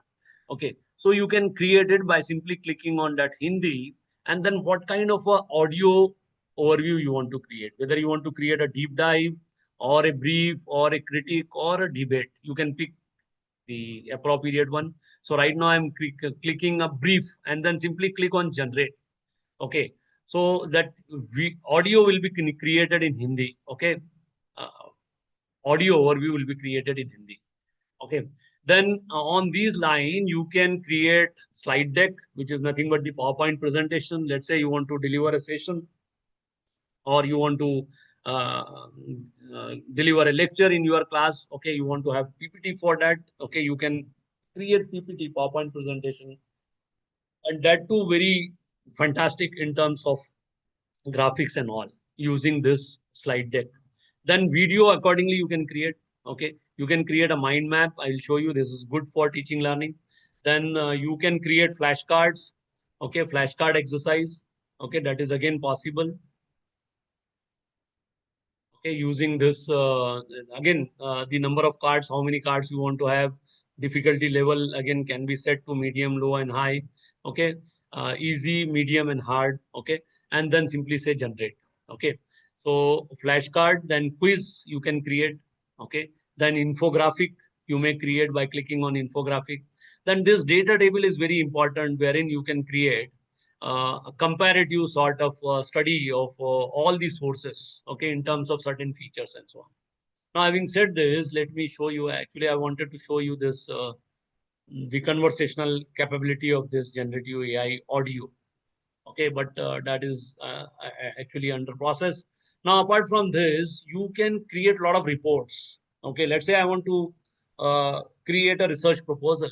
Okay, or I want to create handouts or short notes.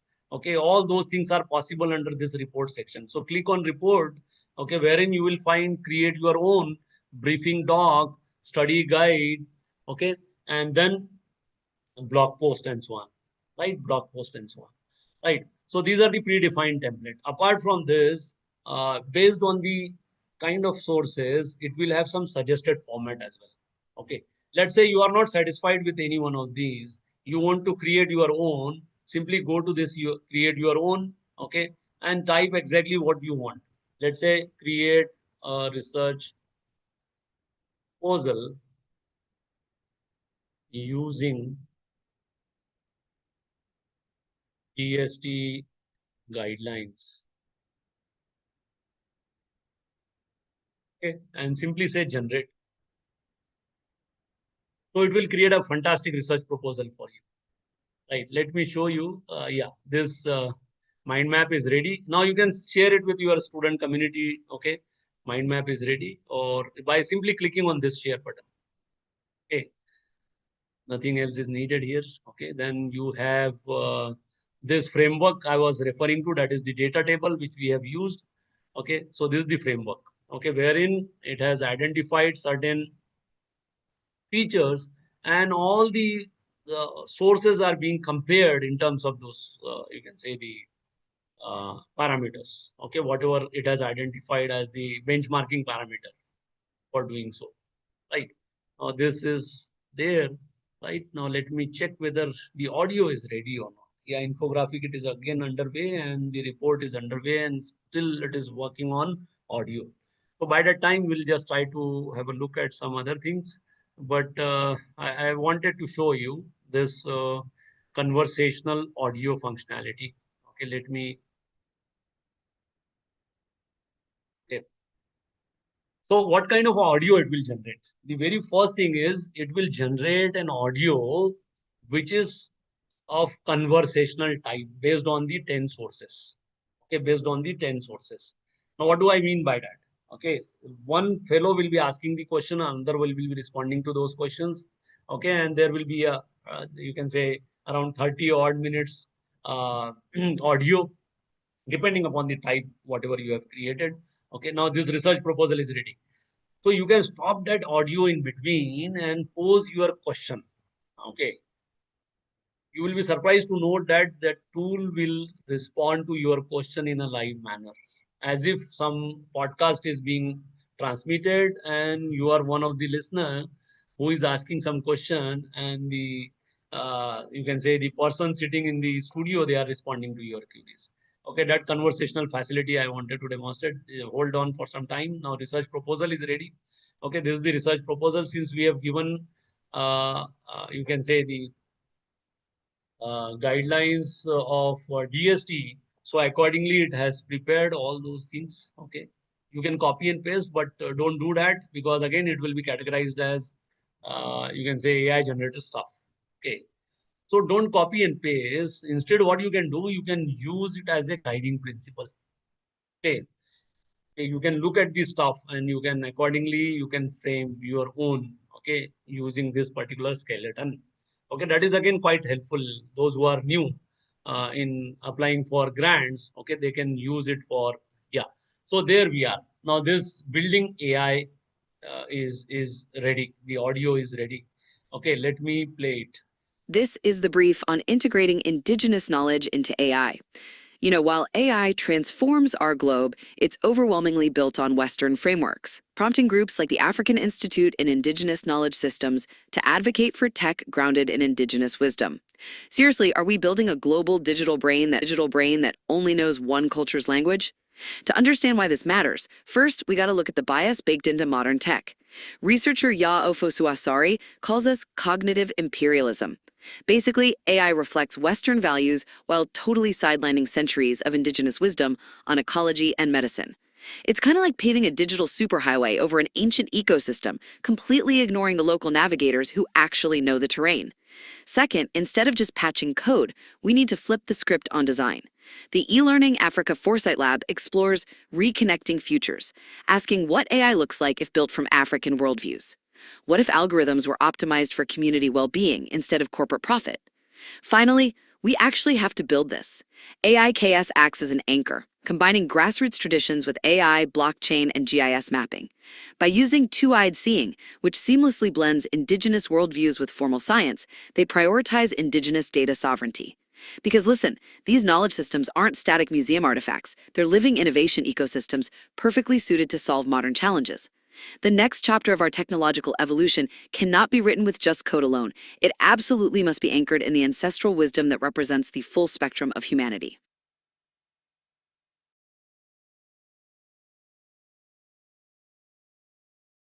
To it, but whether you are able to listen to it.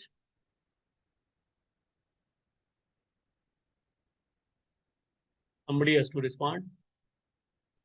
Yes, sir.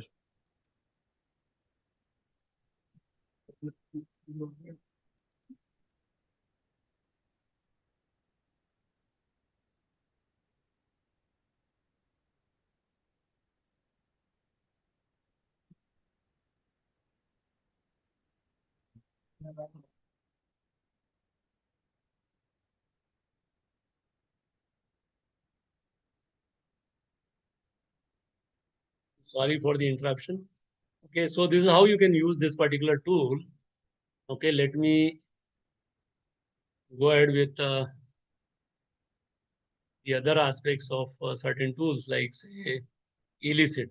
Okay, let us see how to use elicit for. Am I audible? Or I am muted? Yeah. I hope I am loud and clear. Okay. So elicit is the another tool. Let's try to work on elicit.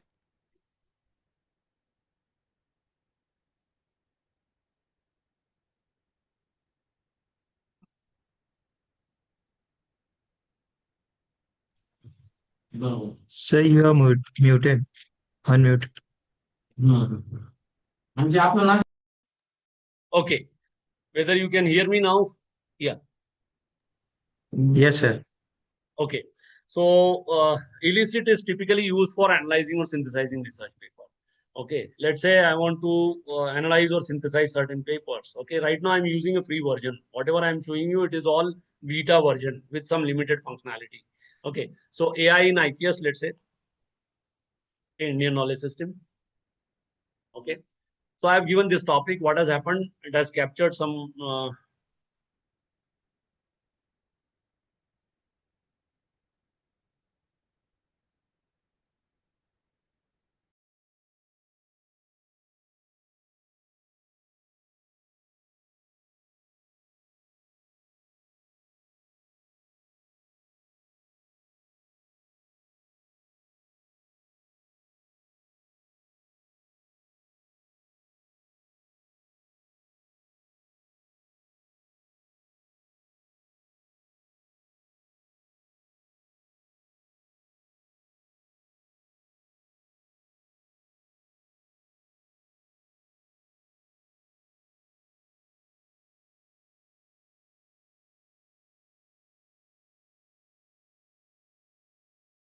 see here.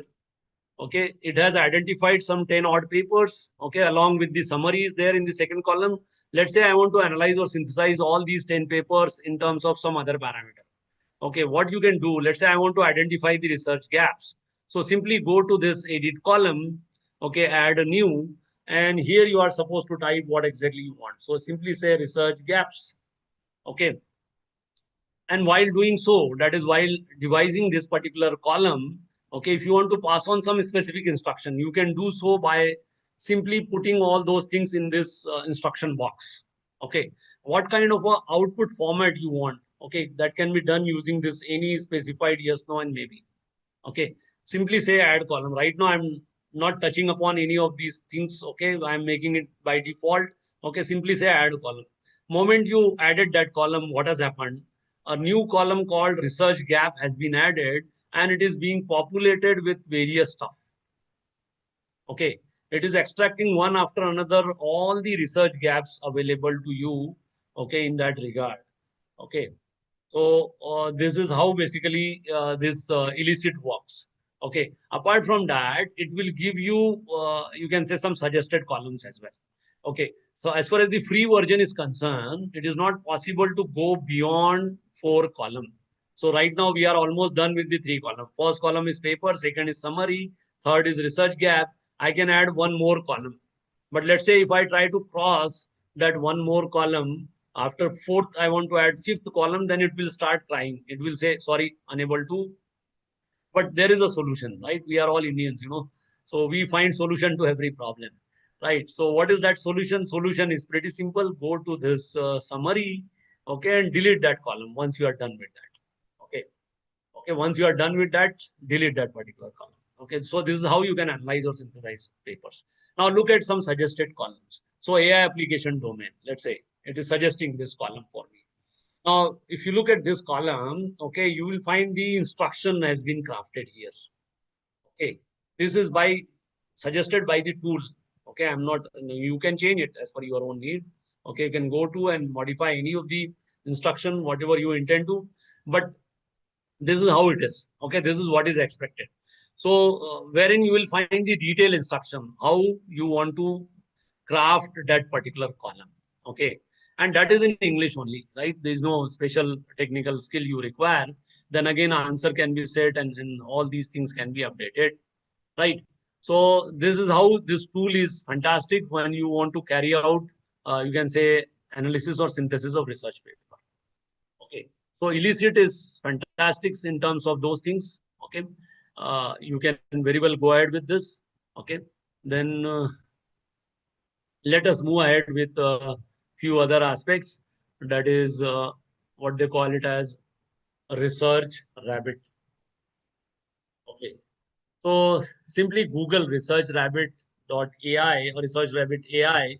Okay, it will take you to researchrabbit.com. Okay, now what for this research rabbit you can use? You can use it for uh, carrying out literature survey. Okay, so fantastic tool for carrying out literature survey. Okay, and it is open source. Okay, available free of cost. Here you are supposed to type AI in IKS. Okay, and then you can set the various parameters by simply, now this rabbit is working for you. Okay. Now these are the various parameters which you can set here. Okay. Let's say you want to search for a specific author, you can do so by simply clicking on this authors button. Okay. If you want to extract some specific paper with regard to Q1, Q2, Q3, and Q4, so you can do it quite easily using this Q1, Q2, Q3. Q stands for the quartile. Okay. Then the journal and H index, open access if you wish to, if you are interested in, so you can accordingly set this. Let's say you are interested in retracted paper. Okay, that can be done. Retracted paper, if you can set it, exclude retracted or only retracted. Okay. So this tool is fantastic for, you can say, carrying out literature survey. Okay. So Research Rabbit, you may use it for carrying out literature survey. On the similar line, we have, once again, for using all these tools, okay, you do not require anything other than your Gmail account. Okay. But my advice would be, don't use your regular Gmail account. It's better that you create a separate Gmail account for this purpose. All right. Next, what is there? Next, let me show you a few things on the some other front, like say, now, the biggest problem with all these tools is that is whenever you interact with these tools, the biggest issue is that is your privacy and security. So whatever prompt you type and whatever response which is being generated by these tools, that is not at all safe. It is vulnerable in terms of security and privacy. Now, what's the solution? Okay, what's the solution? Okay, so I'll show you a tool or a framework which you can use for, you can say, safeguarding yourself, or you can use it for multiple tasks. You can even use it for creating your own large language model, as I was referring to. Okay, and what is that framework? That framework is Olama. Okay, so simply Google Olama free download. Okay, and let's say if you are using Google. Okay, so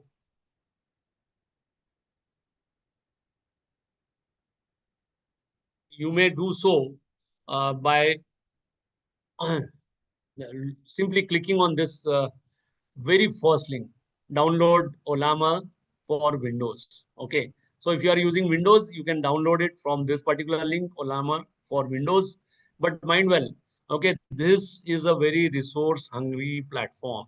Okay, it will require minimum Core i7 processor with minimum 8 GB of RAM. If you are having 16 GB, it is good enough. Okay, and sufficient amount of hard disk space. Okay, because what exactly you are doing, you are downloading lot of, you can say, free and open source model. Okay, using this framework. So Olama, that is not the only purpose. Okay, you can build, as I said, you can build your own large language model using this. Okay, that I will show you. So what you need to do is you need to install, you need to download this executable file, double click on that. Okay, click next, next, next, next, next, and then install it on your machine. Once you are done with that, okay, what next you need to do is go to your Windows and run that application. Okay, for example, in my case, I have downloaded it and it is installed on my machine. So go to Olama and open it. Right.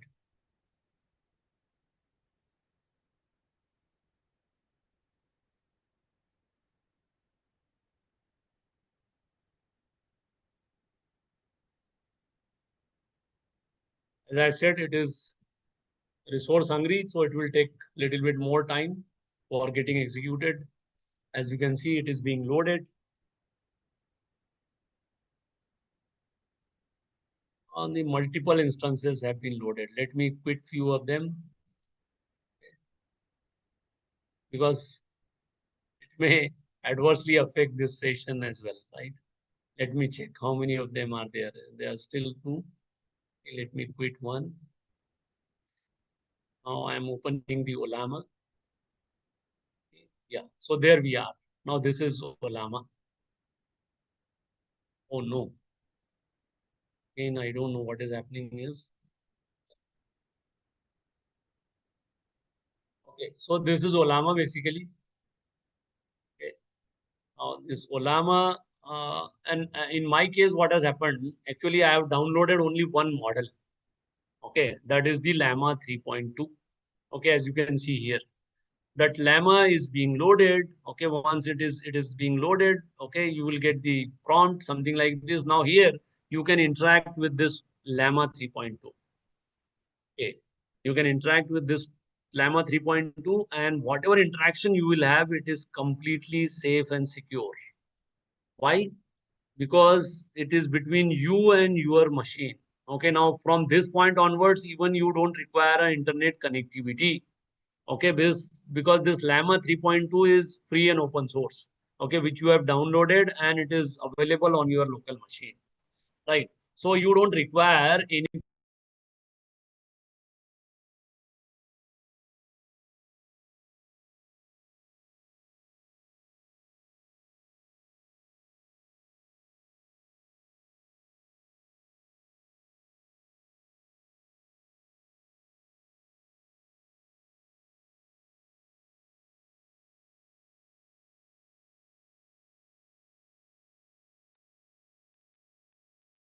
Sorry, yeah. So where were we? Now this can be populated with n number of models. Now what are all other models you can download? You can download like say Quen, okay, Quen 330, Quen 3VI. All these models can be downloaded. Even you can create your own large language model. As you can see here, this is the structured LLM which I have created on my own, right? So that requires little bit different one complete session for explaining that, but it is not possible to go ahead with that. So that is basically built using RAC only. Okay. So wherein you can download a free and open source model, retrain it with your own data, personal data, organizational data, and create a large language model for that. Okay, let me show you a few features of this, what should I say, the Olama. Okay.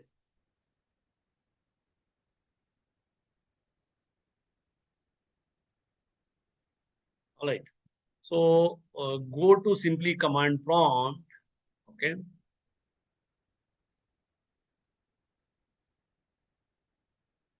Open it. Yeah. So here you are supposed to simply type Olama. Okay. Now, these are the various possibilities you can try with this particular tool. You can create your own model. Okay. You can run a model by executing this run and the name of the model you wish to run. Okay. Stop a model which is being executed, or you can push or pull a model. Push meaning thereby you can extract from registry, meaning thereby from Olama portal. Okay. You can download any model by using this pull command. Okay. And for push is being used, is being used for pushing it to the Olama framework. Let's say you have built your own large language model, which you want to share with the, you can say, the other open source community. So you can do that by using that push. Okay, then sign in is there. So create is there. Okay. So by using this create command, create and the name of the large language model, again, you need to pass certain parameters. Okay, you can create your own large language model using this Olama framework. So this is very resource hungry, but it is very fantastic in terms of security. Okay, you can start using this Olama, okay, for your own, you can say daily usage, okay, wherein you do not want to compromise on your privacy or secrecy. Okay, right. Now let us move ahead with another framework on this line. And what is that framework? That framework is what they call it as the LM Studio. So it is exactly similar to what we have seen. So LM Studio free download. It is exactly similar to what we have used in case of Olama, but the framework is a little bit different. So go to this download LM Studio Mac Linux OS, very first link. Okay. Download this for Windows. Okay. Download LM Studio for Windows. This is the link. Okay. And this is the version available. One executable file will be downloaded. Okay. And then you will get something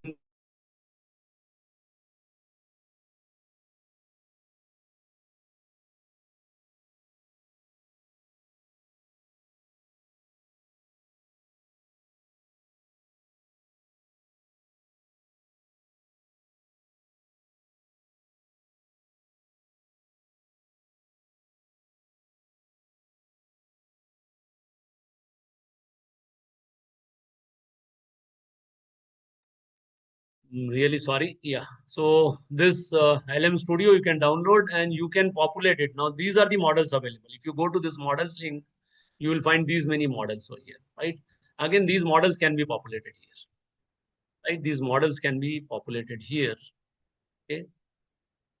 So let me show you the execution of this LM Studio once again. Okay. So once you download it and install it on your machine, okay, you can play with it in the similar manner, just like we used to play with Olama. Okay, open. Again, resource hungry, minimum i7, 8 GB of RAM is the minimum requirement and sufficient amount of hard disk is very much needed. Right. So this LM Studio is being executed. Okay. So any one of them, whatever you feel appropriate and you are comfortable with, you may use it. Okay. But again, very resource hungry, right? Very resource hungry. Okay. As you can see here, LM Studio.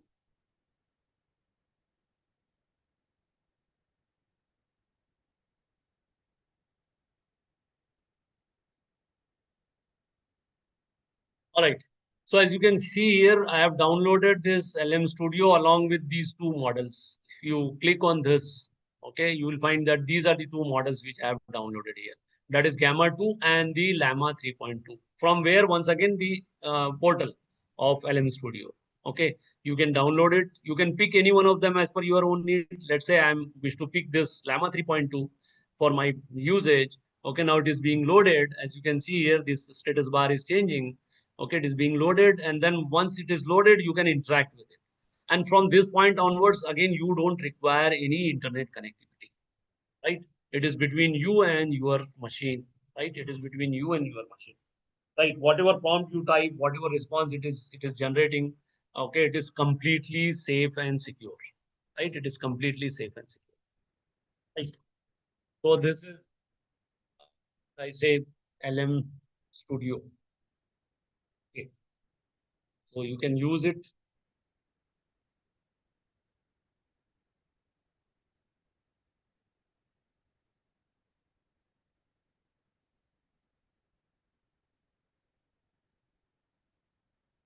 All right. So this is all about, you can say, now let us try certain things on the, you can say, the agentic front. I hope you are enjoying this session. Anyway, we will go as per the schedule, don't worry. Yeah, I'll not take one single minute extra. All right. So let us try something on the, you can say, the agentic front. So there is a tool called Zapier. Okay. So Zapier one can use for creating your own agent. Okay, and once again, for using Zapier, if you are a first-time user, okay, if you are a first-time user, right, you need to sign up using your Gmail credential. Okay, right now I'm continuing with my Google account. You may continue with your Facebook or other social media credential as well. So continue with Google. Okay, right now I'm using my personal Gmail account. Okay.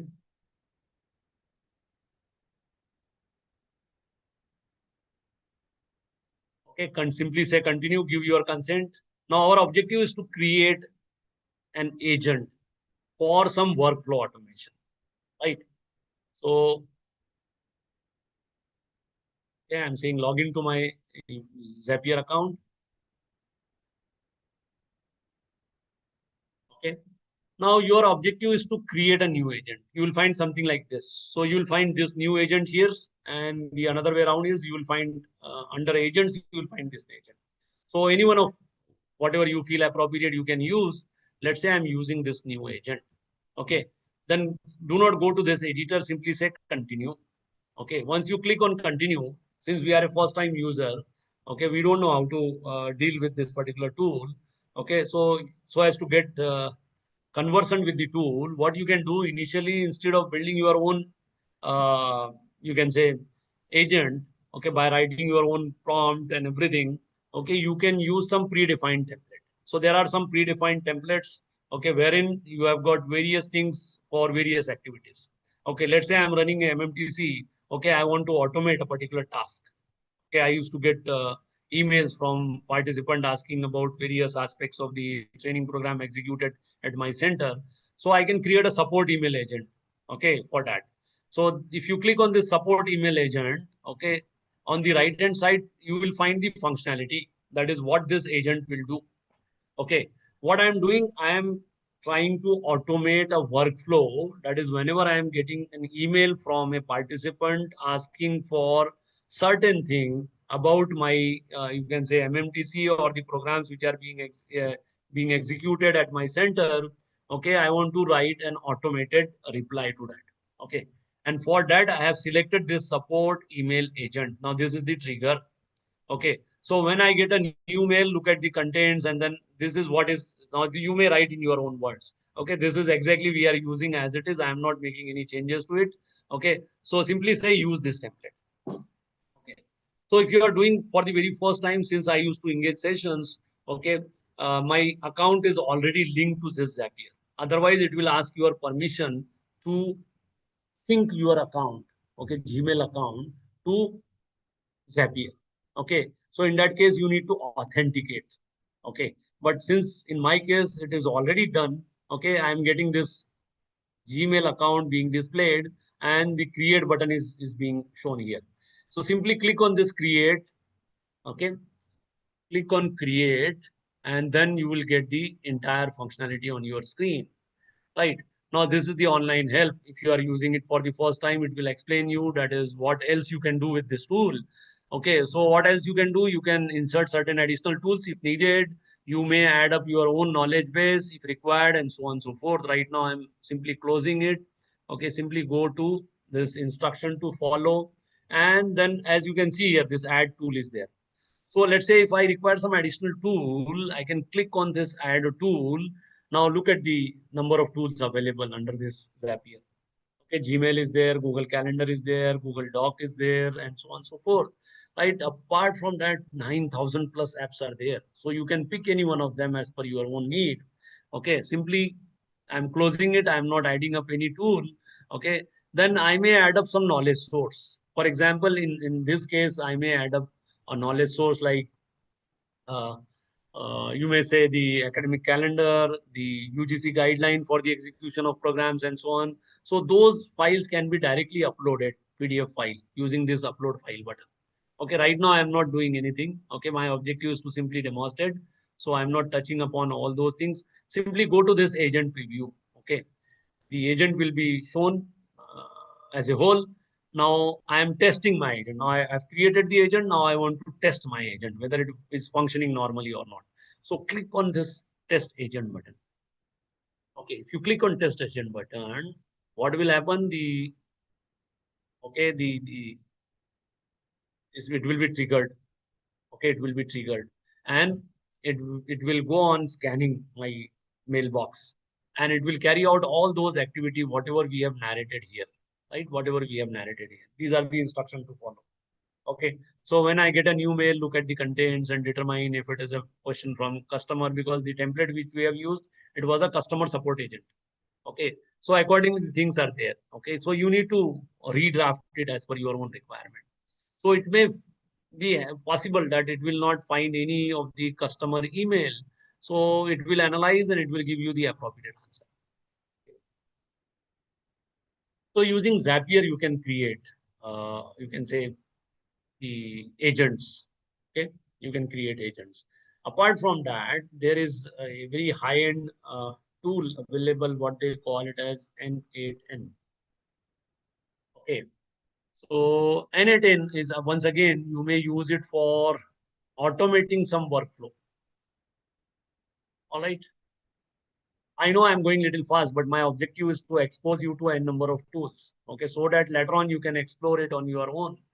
Okay, and you may go ahead with the creation of your own tool.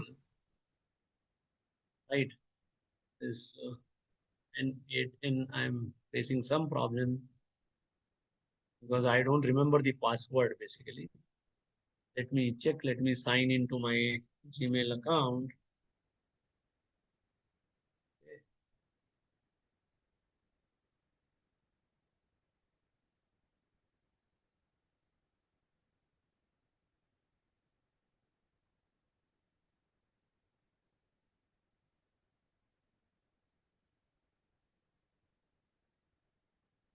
Now this N8N, I'm sorry, I don't remember the credential.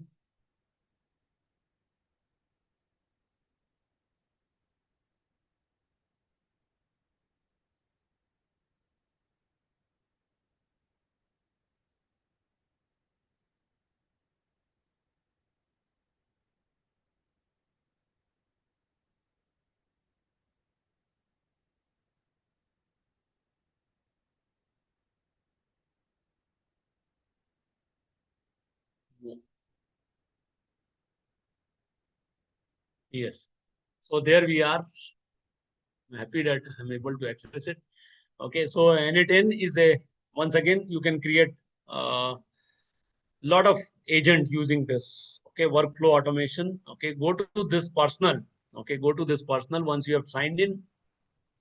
Under personal, okay, I'm using a free plan right now. Okay, go to this create workflow.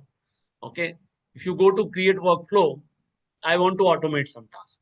Now, in this case, it is, as I said, it is commercially more, it is professionally most suitable tool for creation of workflow agent, right?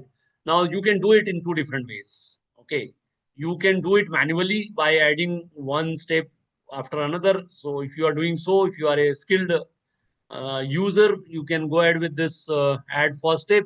Okay, wherein you will find a lot of possibilities here, like say trigger manually on an app event, on a schedule. I want to run this agent to a specific schedule. I can do so by selecting this on a schedule, on webhook call, on from submission, when executed by another workflow. So you can do a lot many things. These are all templates. Okay, this if you want, you wish to create on in a manual manner. Okay, or you can go ahead with this build with AI. Okay, we'll try this build with AI. It's a bit easier. Okay, if you go to build with AI, okay, you will find various areas. Okay, score my leads. Okay, process invoices, WhatsApp support agent. Let us try to create some WhatsApp support agent. Okay, definitely, but it will ask you to access your WhatsApp and so on.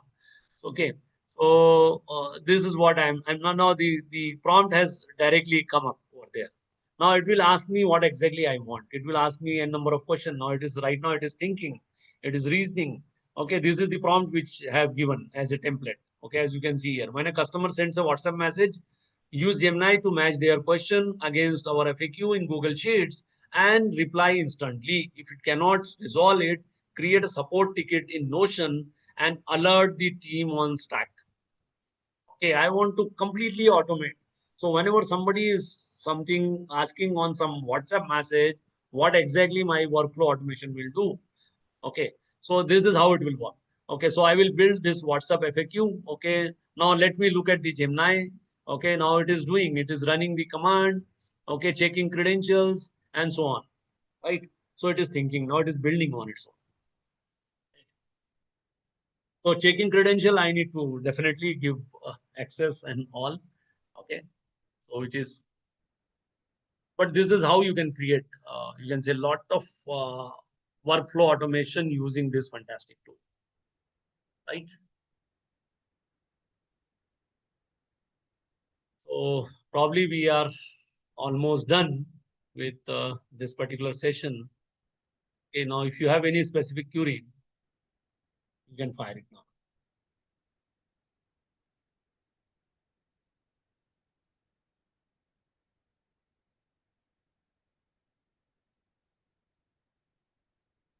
Be a participant, okay? Or shall I go ahead with few other tools? Hello, dear participant, are you with me first of all? Now only 40 are there. No, sir, we are with you, sir. Surprising and shocking to see these numbers. Anyway, really shocked to see. Anyway, so let us try to conclude, right? Let us try to conclude. I wanted to share a few things on the research front as well. Okay, but we'll stop here. You can try. I will give you some list of tool which you can try later on, like say PaperPal or Answer This, or maybe you can say connected papers. Probably we are left with the demonstration of connected papers. But you can go ahead with all these tools, okay, later on your own, okay, for carrying out research. So there are many tools available. And there is one specific category of tool, what they call it as the robotic process automation tool, or RPA category of tool. Okay. So some of you, those who are really keen, they can try some hands-on on UiPath Community Edition. Okay, that is again fantastic. Okay, if you want to completely build application, okay, that too on the robotic front. Okay, so RPA is the option for that. Okay, unfortunately, we do not have time. Otherwise, I would have gone for a demonstration on those lines. Okay, so let us try to conclude this particular session. Okay, Ankit, are you there? Yes, sir. Yes, sir. Yes, yes, I am there. Yes. Thank you, sir. Thank you so much for such a wonderful session. Hope so. The attendance of participants are real concern about this FDPs, because the nation building is the responsibility of teacher particularly. And although the tax money of our citizens has been anchored on such kind of flagship programs, faculty are not interested. So what kind of scenario is there? I don't know about that. But why our participants are not so much attending and all they are putting their cameras off? But it was a really serious concern because ultimately our taxation money will be anchored on It such is our kind of own money. Yes, yes. Yeah, it is our own money, basically. So I think each participants or the faculty members shall take the serious cognizance of that, because you are also taughting the students, and similar kind of things if happen there, what kind of scenario or what you would be think about that, that seriousness will be there. So with this, I once again extend my sincere thanks to Professor Atik sir, and now it is officially commenced that this program FDP is officially over. Thank you everyone. Thank you sir, and thank you everyone. Thank you, sir.